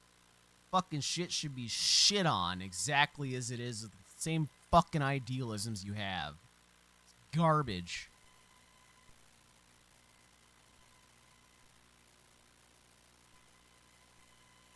Oh, am I pro-Democrat? No, I really am not. Because honestly, half of the fucking Democratic ideas are going along the same fucking lines, only it's like Republican light. Because our politics in the United States have moved so far to the fucking right. It's insane. Left-wing ideologies, like paying for education for everyone, is suddenly fucking wild. No. You're the extremist. You're the fucked up person, and I'm tired of pretending like that is not the case.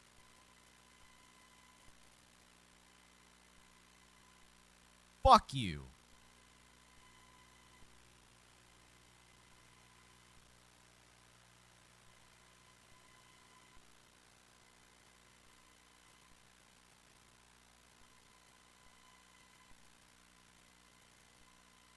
Cops, what was the saddest arrest you ever had to make? I mean, Jesus Christ, man. Depends on the cop, honestly. Some cops just believe they're in the right regardless of what they do. That's the reason you see so many shootings and killings and shit by them. And, like, even to this point, like, they know they killed someone, an innocent, but they will defend themselves because that is truly what they believe. That is a problem on way the fuck more levels than just is it right or wrong. Simply throwing them in jail does not stop the other, like, 50% of cops that are in the same fucking boat as they are where they think that's in the right.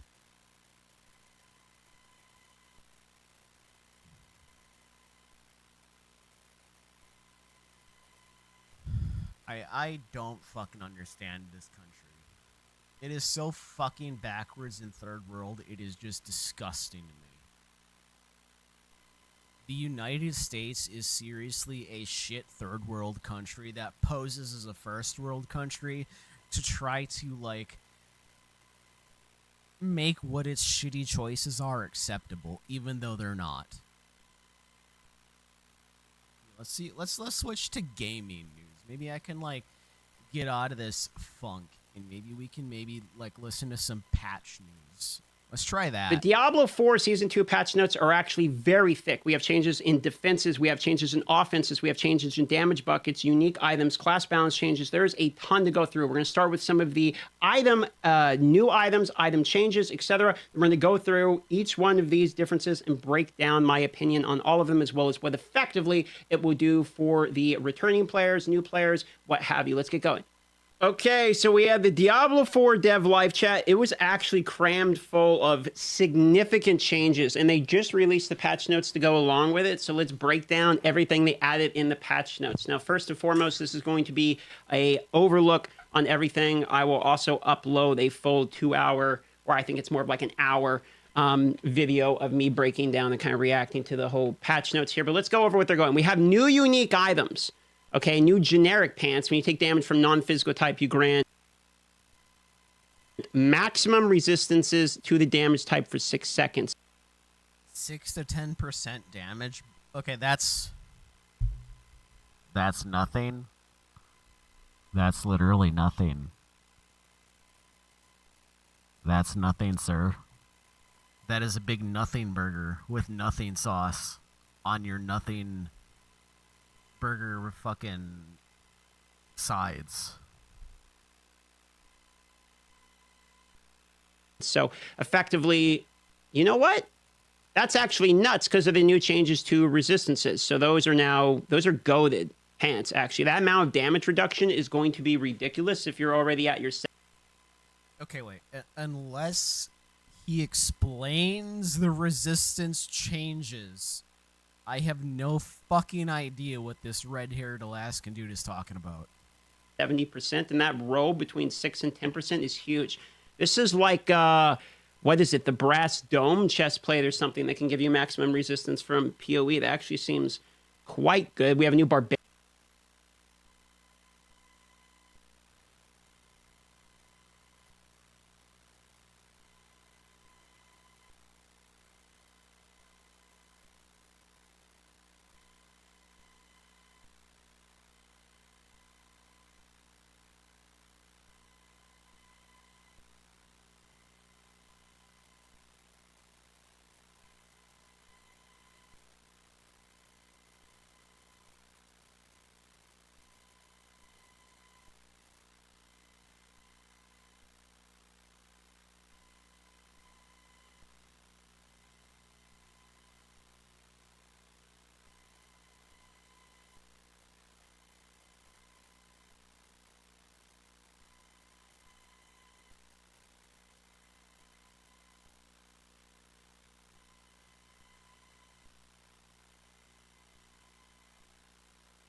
I did not reload Discord up yet. Of course I didn't load Discord up. Why would I do that? It would just make sense.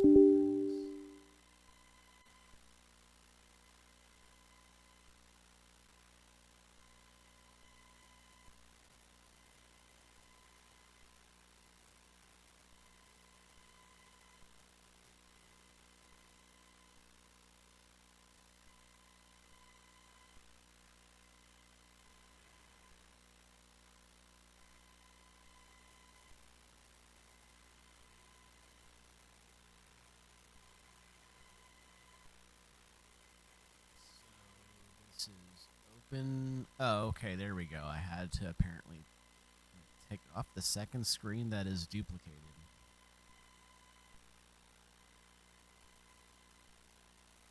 So my screen is duplicated between the two display outputs, but my Discord was only displayed on the secondary monitor?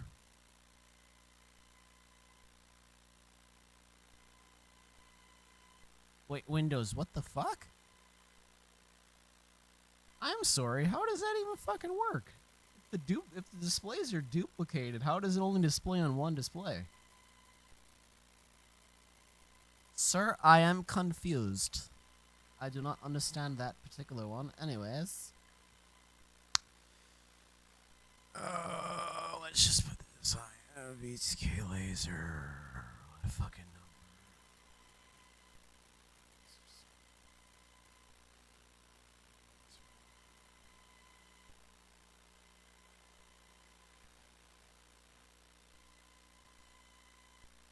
There, see if that actually goes anywhere. Probably not, but that's okay.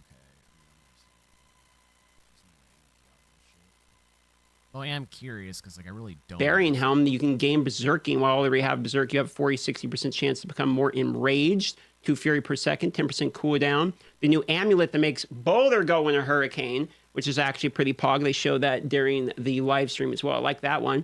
This is the new dropping traps when you have unlimited energy on the rogue chestplate. Look pretty good. Then we have the Necromancer unique pants. Minions have a chance to curse enemies. Enemies affected by at least one curse take 70% multiplicative damage. And with the changes to thorns for minions, I might actually run a Necromancer minion build. This is all looking pretty good. Blue Rose for the Sorcerer. Damaging enemy has a chance of forming an exploding ice spike, dealing code damage triple this chance if the enemy is frozen. Moving on to legendary aspects, okay?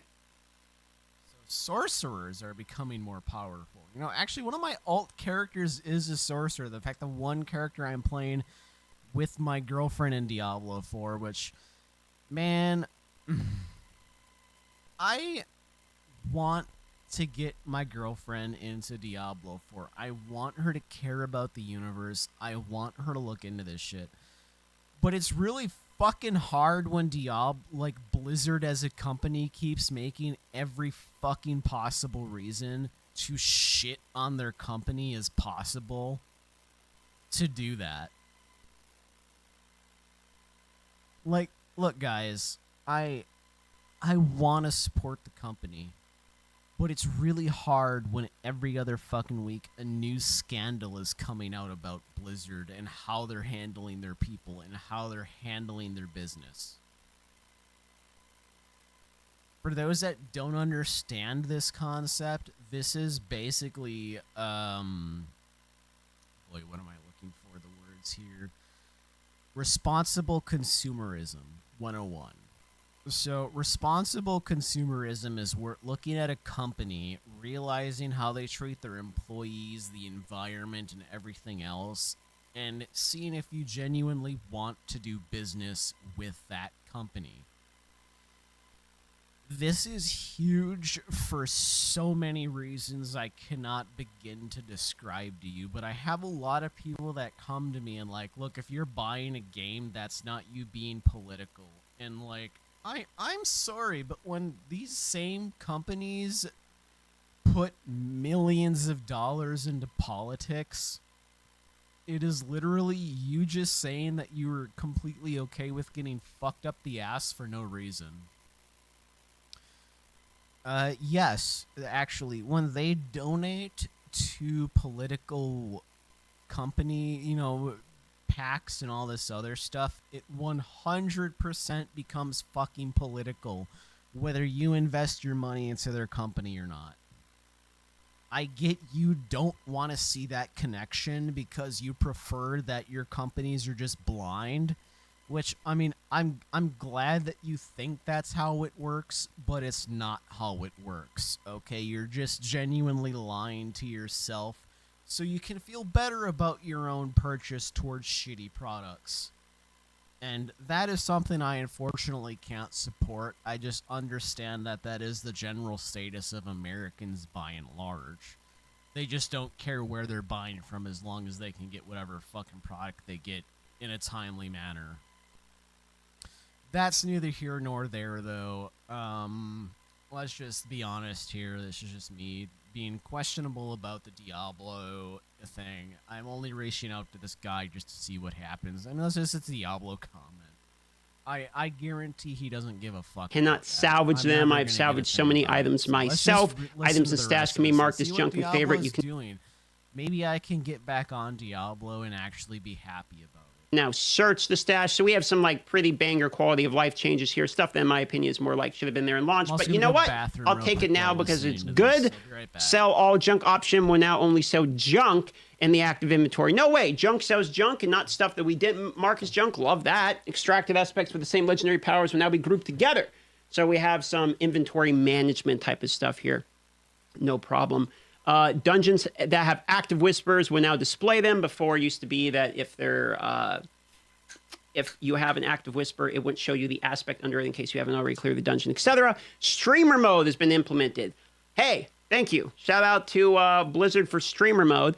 Additional option for hiding combat text is now available. Thank you for that. For the people that just want a cool visual experience, auto run has been enabled.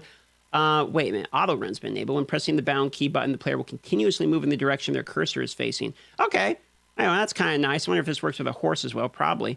Added in-game announcement for upcoming world boss spawns. That one seems like that definitely should have been there. Visual effects of the map to denote active hell tides now also shown on the mini-map. That is nice. Mini-map has been zoomed out to display a wider area. Can we also zoom out our camera to display a wider area, please?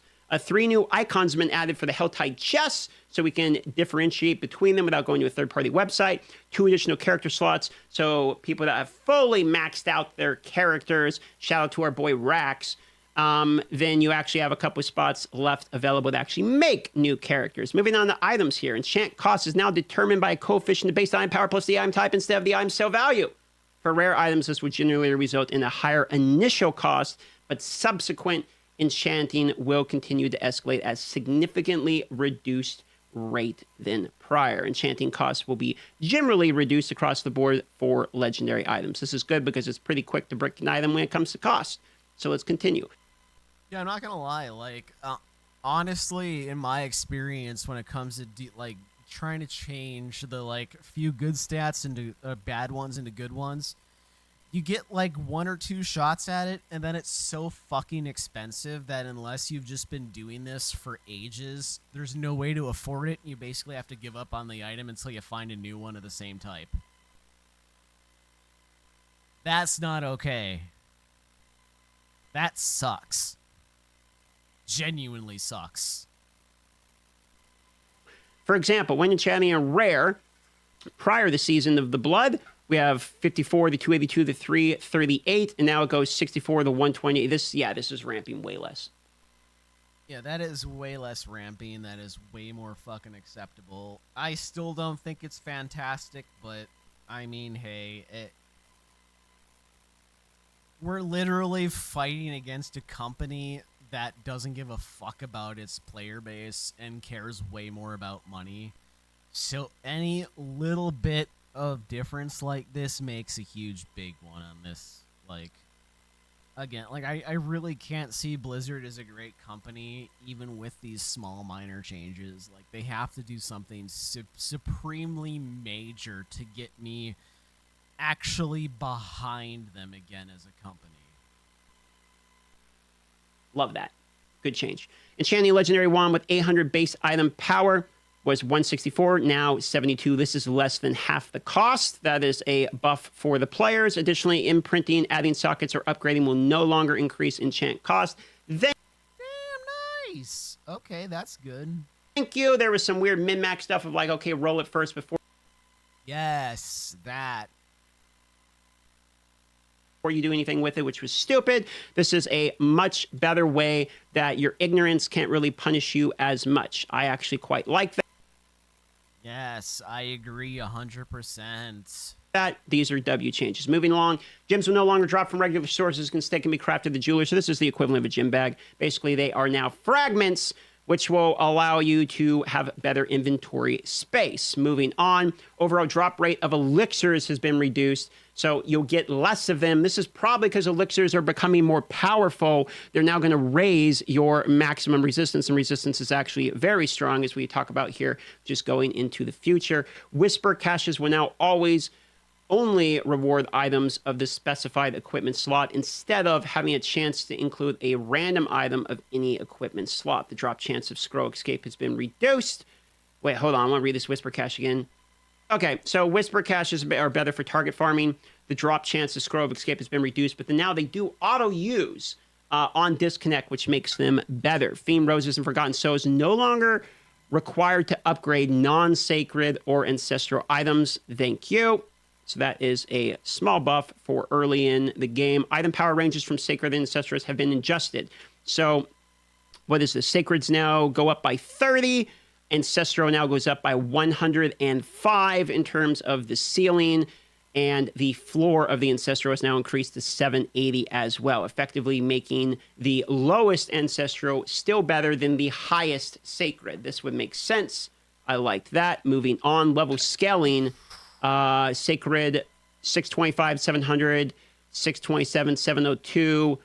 At 70, it goes 655, 730. So as you increase your level, so will you be increasing the item power of the monsters. There you go. You can see these level breakdowns here. So at level 100, you go 830 all the way to 925. And post level 100, it's 831, 925. Level 102, 832, 925.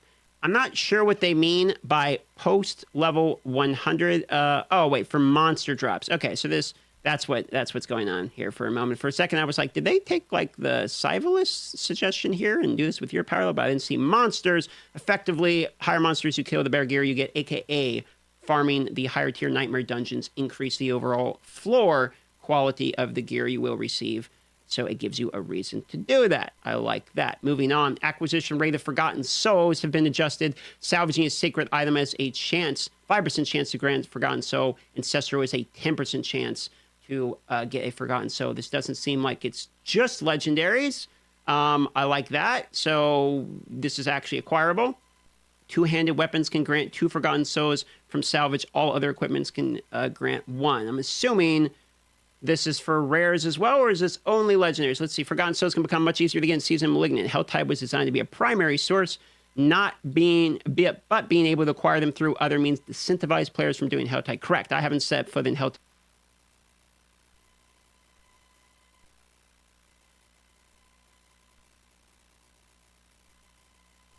So they're yet again trying to force people back into the Helltide, is what I'm getting out of this.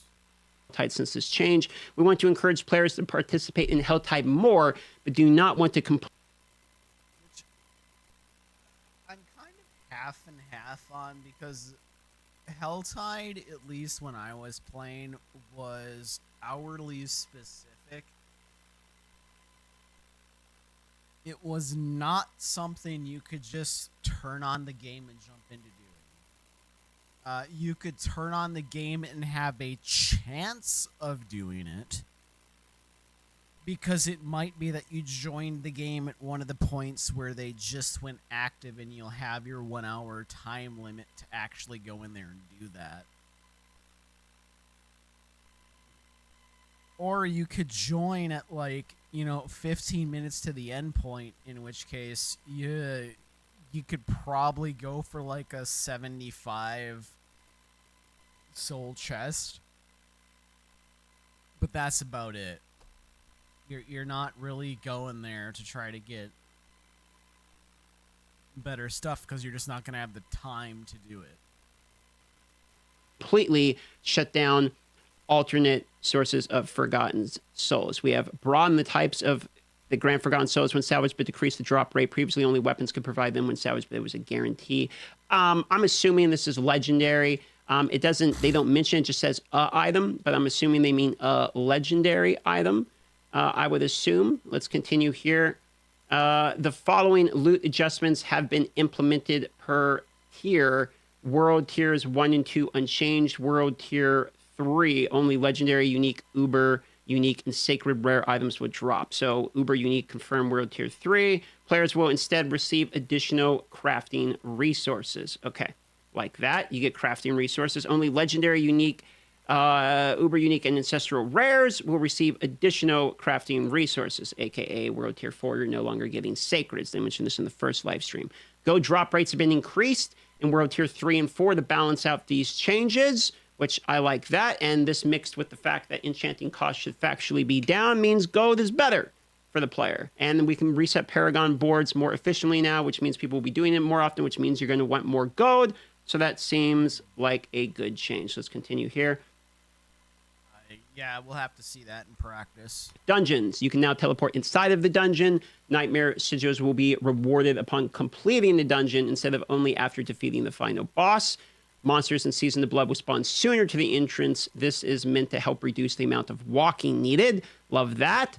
Nightmare Dungeon. That's a fucking good welcome change. Because, look, man, I played Necromancer, but, none of my Necromancers really had any form of speed or movement increase, which meant like dungeons and anything that took a long time to complete took extra long because I genuinely had to run from point A to point B in the slowest fucking manner possible. That sucks. That shouldn't be a limitation based upon spec, but look, man, I get it. Some specs are meant for movement, others are not. Okay. I still don't think it should be as drastic of a difference between the two, but hey, man, I'm just an idiot fucking YouTube commenter. What do I know? Dungeon fixes, adjustments. Okay, these are the ones they've gone over prior. Basically, the super annoying ones. I'm not going to read all of these, but the super annoying ones: lightning storm, death poses, monster, critical resistance, etc. All of these types of ones have effectively been made less annoying. We have broken down this prior. Glyph experience has been increased across the board with a significant increase at earlier tiers.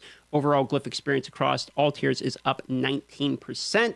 So about a fifth faster, but a significant increase at earlier tiers is nice because before you would have to spam a lot of the early ones if you weren't strong enough to do the higher Nightmare Dungeon tiers yet. So hopefully you actually get some meaningful changes by time you are still in World Tier 3, etc. So love that. And also with new Paragon glyphs to actually level, getting more experience for them would make sense. Let us go ahead and continue here. Many dungeons have received visual updates and layout improvements. Effectively, they're trying to stop backtracking yet again. This is still a conversational point. In-game activities. Now, we've talked about this in prior, but Legion events are more often, and Legion events will now also give you crafting materials you're going to need for the new bosses. World bosses spawn more commonly, almost twice as common, from 6 hours to 3.5 hours as well. Also, I want to mention this real quick. World bosses were one of those things that genuinely felt like you could just join in 1 in 8 chance of actually seeing whether or not. I mean, it's probably better chances than that, but I seriously felt like 1 in 8 chances of me joining the game would actually allow me to go in, do a boss fight, exit, and just be done with the game. Like, that's...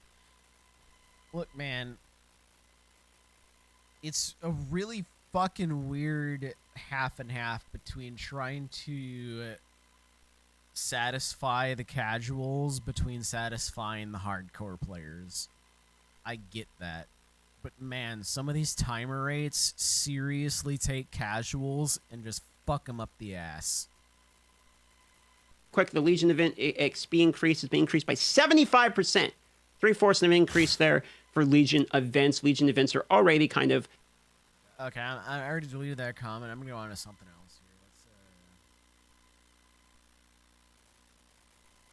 Logan Paul is a scumbag. It took you 10 years to figure that out?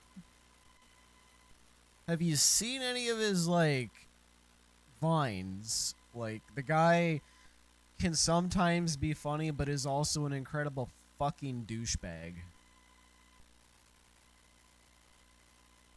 I didn't think he was hiding that, but, I mean, okay. I mean, I guess. I can only imagine what the fuck he's done this time, though. Like, I mean, you're part of the internet. You already fucking know this guy's ridiculous goddamn storyline, so. And if you don't, I'm sorry. It is way more involved than me complaining about in a simple stream here. The dude has some issues, we'll put it that way, and that is an understatement, my guy.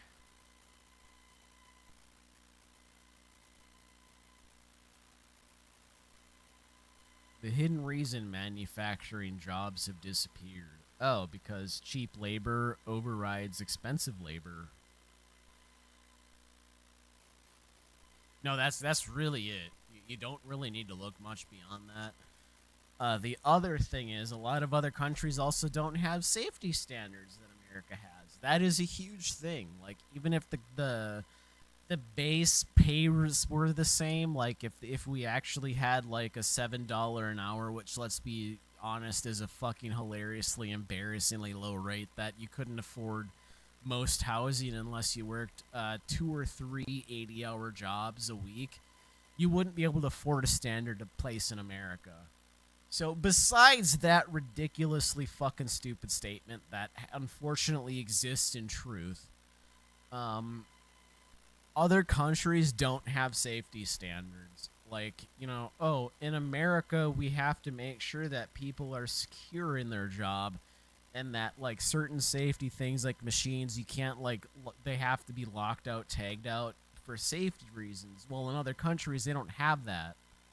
Like, you know, oh, if you just want to fix that, you just got to go in there while it's doing its thing alive. And if you happen to be crushed or killed, whoopsie!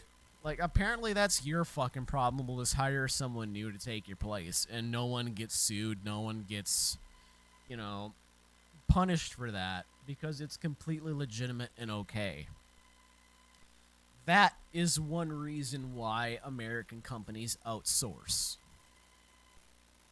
If you don't like that, cool. Thanks for being your average fucking American. Now, unlike average Americans, though, the real question is, what are you going to do about beyond that? Are you actually going to complain, or are you just going to sit there with your finger up your ass like most Americans? Because that is the default status of Americans. Their apparent ability to look at something horrific and then just stick their fingers squarely up their sphincter hole and do nothing about it.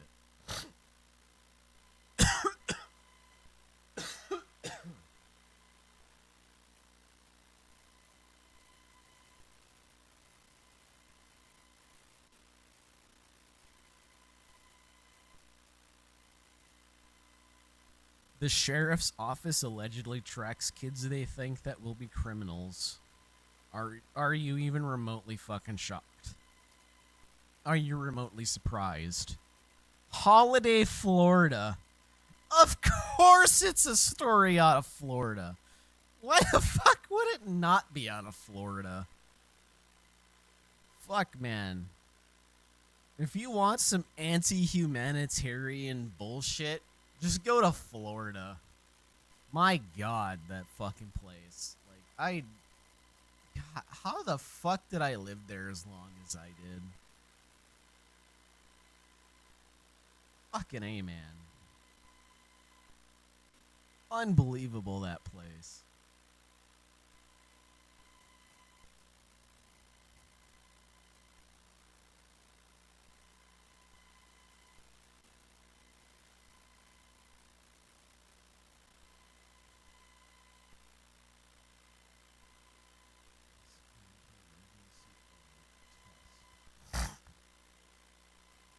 I mean, emergency alert tests are not a problem in my opinion. I honestly see, like, my phone is going off at some time. I am angry. Oh, okay. So, let's see here then. If it wasn't just a test, and, like, let's say, I don't know, there was a fucking tornado 1,500 feet from your fucking house, it tells you to go to your basement.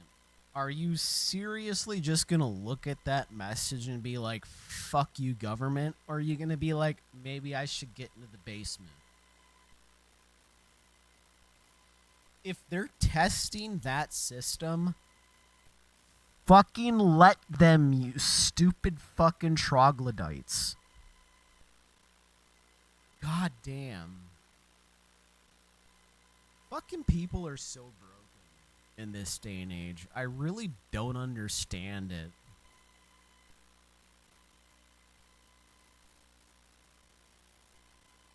I just don't get it.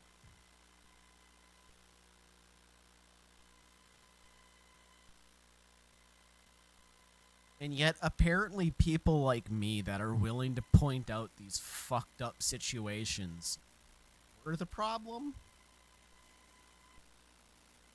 See, I'm a menace because I'm willing to call companies out like Perea Oil. Fuck them. That's apparently a problem. Now, if I were just to say the industry's an issue, that's fine. But if I actually call the specific companies out that are actually causing harm, that's a problem. See, I don't get that. I really don't.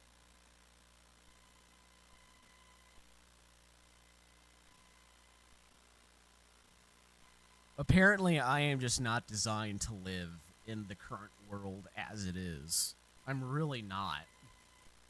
Because I actually give a shit about other people, and apparently that is a huge issue with living in the current day and age. You really can't care about other people, or you're just fucked.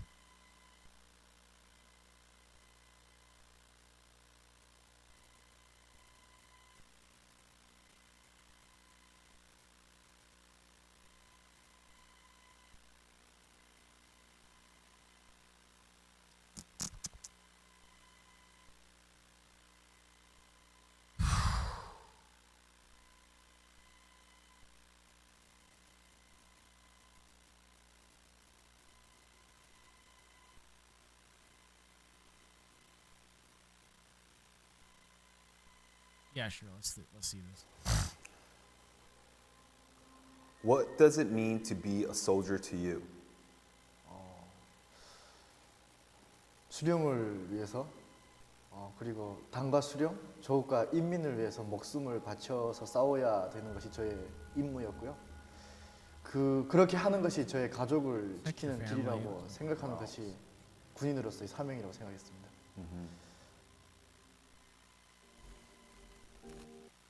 So essentially, putting your life forth for your country, its people, and thing like I think that, at least as far as what I'm to understand, the most basic soldier, by and large, that is what originally is supposed to be your soldier.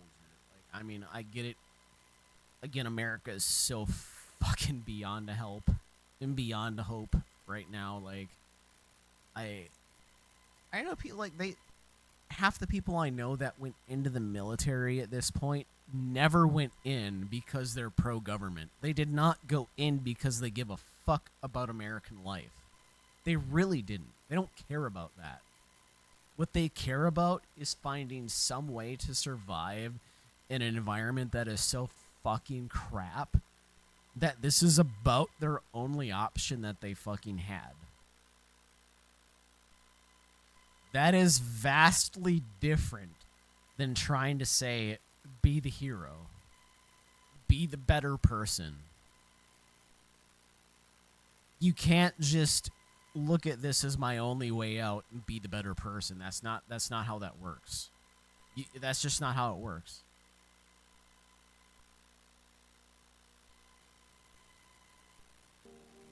안녕하세요. Nice to meet you. Nice to meet you. 네, 안녕하세요.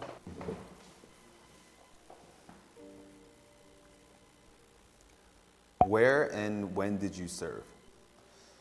저는 2011년에 북한군에 입대를 해서 2012년까지 북한 최전방에서 휴전선 근처에서 군 생활을 하다가 2012년에 DMZ를 넘어서 대한민국에 왔습니다. This is my first time meeting someone from North Korea. So for me, I went to the Air Force Academy, and then I graduated and served 6 years in the U.S. Air Force. 그러면 어떤 병종에 있었는지 그리고 또 전역할 때 계급이 뭐였어요?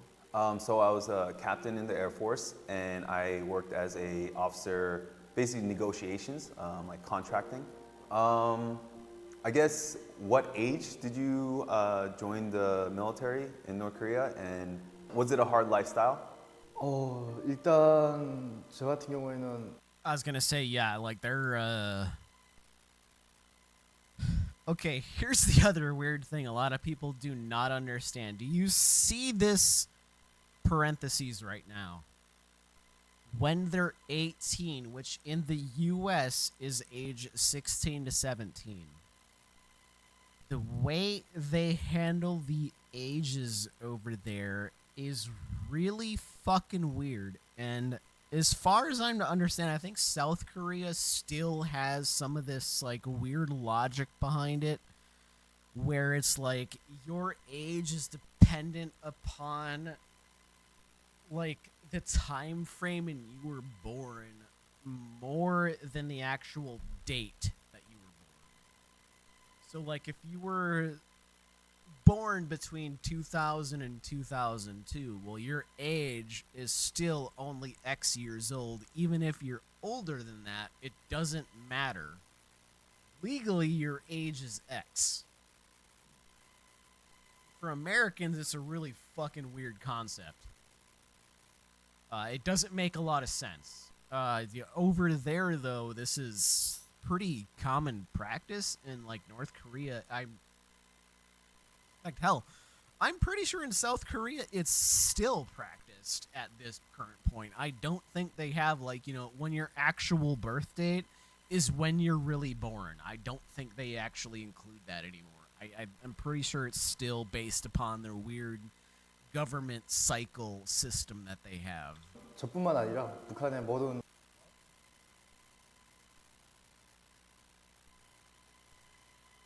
Still have 2 birthdays officially?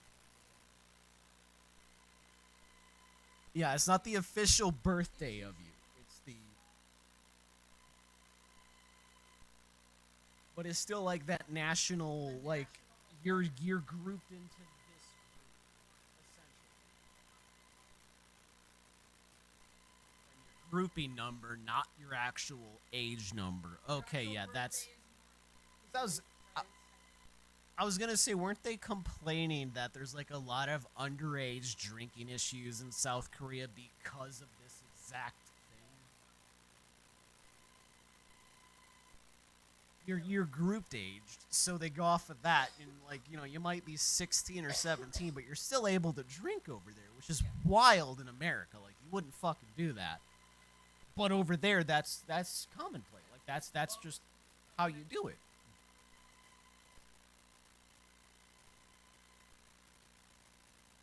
Almost irrelevant except to your family, right? Yeah, that's kind of what I like. That's what I remember, at least like when I originally looked it up like 10 plus year ago, when I was like really into Korean video games. Like, that is one of the things I came across that was just like, that's fucking wild. Okay, but yeah, they still do that to this day. But North Korea does it too, though. Like, they actually do the same shit up there, and like, I don't. It's almost like it's just a more Korean thing, just across the spectrum, because both sides seem to do it. Like, it's not even just like a North or a South thing. Both sides seem to do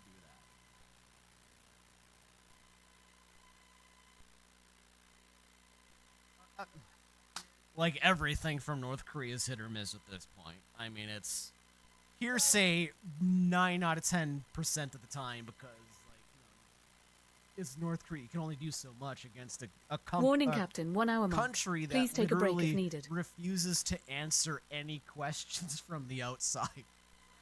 Like, you have to take secondary knowledge.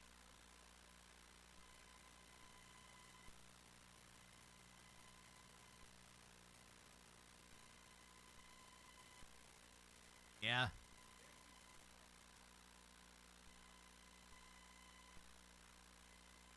Oh, like, yeah, they've gone, like, yeah, because of COVID, like, they're even more hermit now than they ever were before.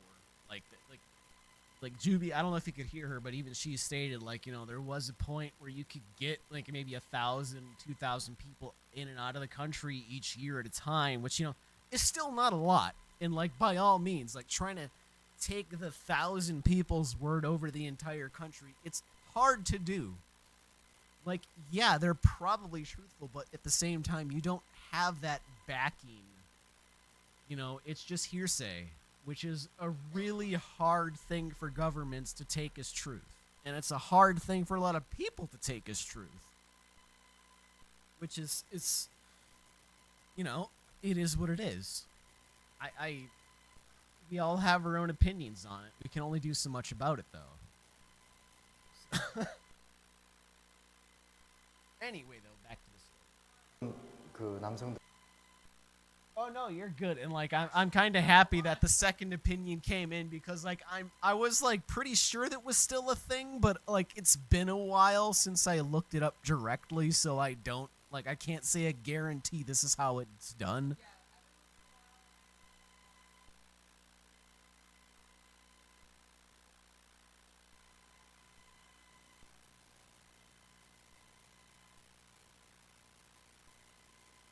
It's very interesting country and dynamic, though. It's very interesting.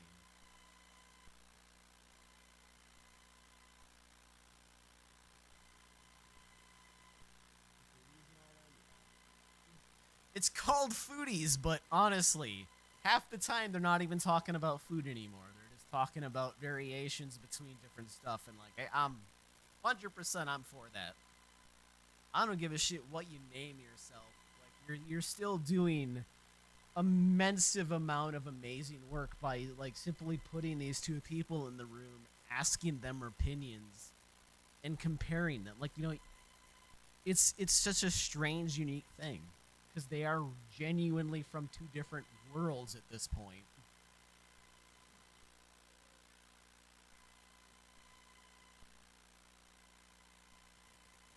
They have tons of female North Korean veterans. I think there's one is like an ex-officer, I think, though, and I think she's been on there several times.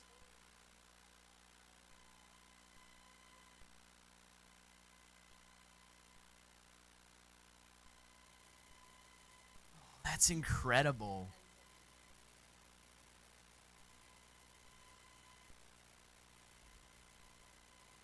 Experience things like, yeah, and like that's such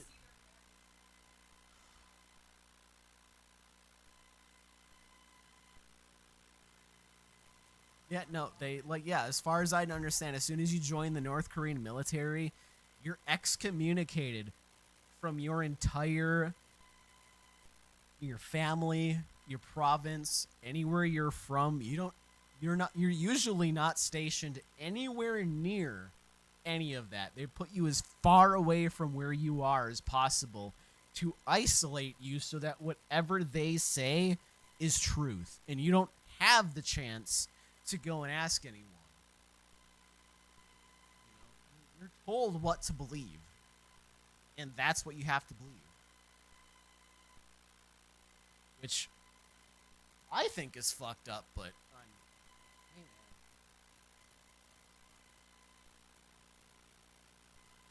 Exactly, you know.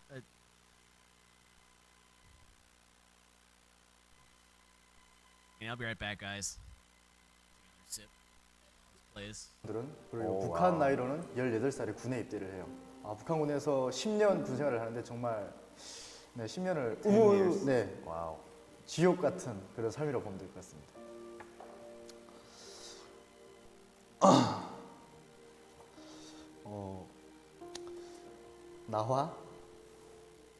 나와 내 나라는 당신에게 적이었나요? I don't think we ever thought that. I think, so this is obviously my opinion. For us, it's more like our focus when I was in the military, our focus is just protecting our freedom. So all I know is that we had a different view on the North Korean, I guess, government and the North Korean people. 미군은 북한군을 주적이라고 가르치지 않나요? So when I joined the military, when I first joined, we were focused more on what happened in September 11th. So I joined the military at 2008. That's when I entered the 사관학교. So, and our focus is more on like Middle East, the Afghanistan and all that stuff. So not really. So here's the thing about us is anyone who, what we learned as in the military, what I learned and what I think we learned was to protect our people. Like our focus is protect people. And if North Korea is proven to be an enemy, then yes, but whoever wants to hurt us, I guess in a way, is our enemy. In a way, we thought that was our way of thinking. 근데 저 솔직히 이제 그 대답 제가 이 질문을 꺼내 들고 나와 내 나라는 당신에게 적이었나요라는 이 질문에 대답하는 그 대답을 들으면서 진짜 울컥했어요. 솔직히 저는 북한에서 정말 미국이 저희의 주적이라고 배웠고 철천지우스라고 배웠었는데 Yeah. 미군은 북한을 그렇게 주적이라고 배우기보다 우리의 자유를 지키기 위해서 누군가가 이렇게 Yeah. 공격을 하는 것에 대해서 디펜스만 한다라는 그런 말에 저는 진짜 너무 좀 뭐랄까 진짜 너무 울컥했어요. 솔직히 진짜 들으면서 듣는 내내 좀 소름이 온 몸이 좀 전율했고 Yeah. 네, 눈물이 날 뻔했습니다. 겨우 참았습니다. Oh wow, 네. 저도 when I learned about North Korea, I focused on the people because I feel like North Korea at one point they were also Korean, so it was more like that focus. It's like it wasn't like they were bad people. I feel like I want to learn more about North Korea of everything, more history before I judged you as like, you're bad, you know? So that was my focus when I was growing up because I was also Korean and American. So that was the cool thing about me being both sides. What does it mean to be a soldier to you? 저에게 군인은 수령을 위해서 그리고 당과 수령, 조국과 인민을 위해서 목숨을 바쳐서 싸워야 되는 것이 저의 임무였고요. 그리고 또 그렇게 하는 것이 저의 가족을 지키는 길이라고 생각하는 것이 군인으로서의 사명이라고 생각했습니다. 돌이켜 보면 항상 받았던 교육이 김씨 일가를 위해서 죽을 수 있는, 자폭할 수 있는 그런 총폭탄이 될 수 있는 군인으로 거듭나는 것이 저희가 배웠던 내용인데 지금 생각해 보면 좀 끔찍한 것 같아요. 네. Listening to what you say, I think for me, there's a mutual respect. I don't see you as a North Korean soldier. I see you as a soldier. 서로 군인, like I'm 군인, not like American soldier, North Korean soldier. So I respect you so much. I just want to let you know I just met you, but I respect you for what you did because you also said before you protected North Korea, you said you protected your family. And I think that's the same way as I wanted to protect my loved ones first and then, you know, also serve my country. 군대에서 가장 끔찍했던 기억과 좋았던 기억? So the one that was definitely like I got scared a lot was so I went straight from high school. So when I was 18, I went straight from high school and I went straight to the boot camp. Boot camp is a training. And I remember I wore slippers and I remember all these big guys just came up to me like yelling at me and they're like, are you going to the beach? And I think that was probably the hardest because like you kind of feel like you're nobody. You feel like they just break you down, you're nobody. So that was probably the scariest, the first day of boot camp. And the best part of soldier, I think it's how people look at you, right? So for example, let's say you and me, we go to an area and everything's safe, but let's say some danger happens, like a fire or something bad happens. I feel like what I like, and I accepted that responsibility, is that if I wear my uniform, people look at you and be like, okay, something bad's gonna happen, but there's a soldier here. So maybe the soldier can protect me. And I think that felt cool, where sometimes like in America, and I don't know about North Korea, but in America, they'd be like, oh, thank you for your service. They always came up to you and said, thank you for your service. And to know that I'm a person they looked up to into protecting them, I really felt very confident. 너무 상반되는 얘기여가지고 일단 북한에서는 이제 얘기했던 중에 Thank you for your service라고 이렇게 했을 때 굉장히 긍지감을 느꼈다고 했었는데 북한에서는 그런 일이 전혀 없는데 미국에서는 그런 일들이 정말 많아요. 예를 들면 북한에서는 군인을 보면 굉장히 하대를 많이 해요. 군인은 뭔가 북한 인민들한테 폐를 끼치는 민폐 같은 그런 집단. 그런데 이제 여기는 완전 상반되게 위험한 상황이 처했을 때 미군은 뭔가 이렇게 우리를 보호해주지 않을까라는 그런 시선으로 이렇게 바라본다. 그 부분이 정말 너무 상반돼가지고 좀 살짝 웃음이 나왔습니다. 네, 갑자기 북한군이 좀 생각이 나가지고 좀 무섭고요. 저는 군에 나갔을 때 어머니의 편지를 1년 만에 받아봤을 때 가장 기뻤던 기억이 있어요. 북한군에서는 전화통화 한 번도 못하고 그리고 편지를 쓰면은 그게 왔다 갔다 하는 시간이 굉장히 오래 걸리기 때문에 어머니의 목소리를 들어볼 수가 없었어요. 그래서 어머니의 편지를 1년 만에 군생활 1년 만에 받아봤는데 그때 정말 그 편지를 받아보고 너무 기뻐서 울었던 기억이 있고 그리고 나빴던 기억은 선임들한테 구타를 당했을 때 정말 나빴던 기억들은 정말 많은데 정말 딱 하나를 예를 들자면 선임들한테 구타를 당했을 때 고향 생각이 많이 나고 부모님 생각이 가장 많이 날 때 그때가 좀 많이 끔찍했던 것 같습니다. 네. I feel you. Like for me, the letters, us too, we couldn't use our phones. So for me, it was a girl I liked. We weren't official, but like girlfriend, and you'd be like, just every night. Me too. Every night I would cry during the training. Every night. So sad. 군대에서 했던 가장 큰 일탈은 어떤 것이었나요? Worst thing. That's hard. Give me 1 second. So I guess for me, okay. So we do this training where for 1 week, the scenario where like, cause we're Air Force, so we pretend that we were living, like we were running away from the bad guys. So like plane came down, we're running away, whatever. And I remember like we can't eat and we can't shower. We wear the same uniform every week. And the worst thing I did was, I remember for like 1 whole day, because I had to go bathroom. And I remember I went number 2, which means I tong in my pants. And for one day, I didn't clean myself. It was just in my pants. And I only had 1 pants. So it was like, it was probably very embarrassing. And I had teammates with me, so it smelled, but we couldn't do anything because we were like running away from the bad guys. It's training. Yeah, that was probably the most embarrassing story that I have done. 굉장히 뭐랄까, 그래서 미군이 세계 최강이 아닌가 싶어요. 그냥 그 똥을 지르고도 그렇게 하루 동안 버텼다는 게 정말 대단한, 그 직업 정신이 정말 투철한 것 같고, 좀 대단합니다. I just felt bad for my teammates. My teammates had to smell the whole time, and I was just like, and I had like, I felt so bad. And what about you? 저 같은 경우에는 뭐 이미 한국에 왔으니까 얘기할 수 있는 건데, 정말 너무 배가 고파가지고 저와 같은 동기와 함께 몰래 도망쳐서 도둑질하러 갔었어요. 도둑질하러 가가지고 저희가 훔쳤던 것은 원래 닭을 훔치려고 했었는데 이게 닭장문이 다 잠겨져 있어가지고 훔칠 수 없었고, 장교 집에 들어가는데 강아지 한 마리가 이렇게 막 꼬리 흔들면서 나와가지고 그걸 전투복 안에 이렇게 감춰가지고 도망쳐서 그걸 불에다가 이렇게 구워 먹었었어요. 네, 근데 정말 맛있었고 소금에 찍어서 먹었는데 정말 맛있었고, 와우. 그날 저녁에 부대 들어가서 너무 배가 불러가지고 저녁밥을 안 먹고 다른 친구들한테 줬던 그게 가장 큰 기억이 남는 것 같아요. Oh wow.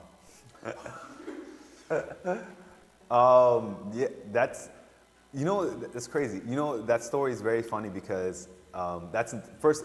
You know how in the military, the officer, and you do something to the officer, and you actually did take an officer's, I guess, dog, right? He said dog.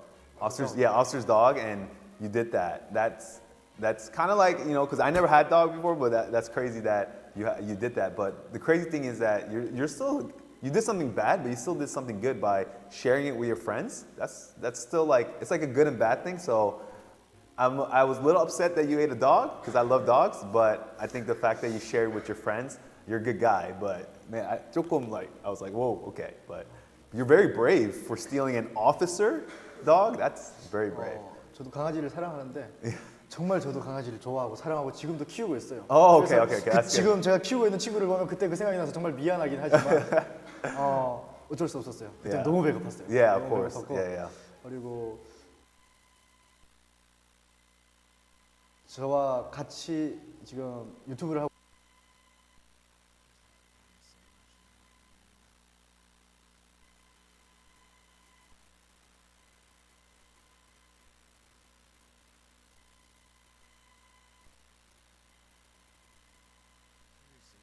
Israel Gaza thing. Some people have lost their fucking minds.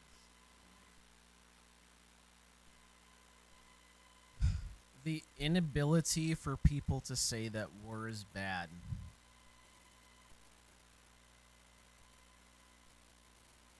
Shocks me. To say that the killing of innocent human life is somehow a negative thing to say. Shocking to me. Yet this is the world we currently live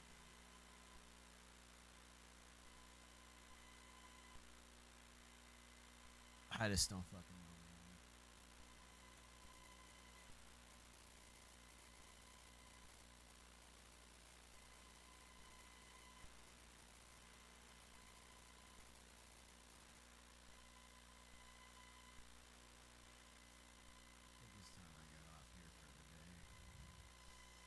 Clear by the numbers, no one seems to give a shit anymore.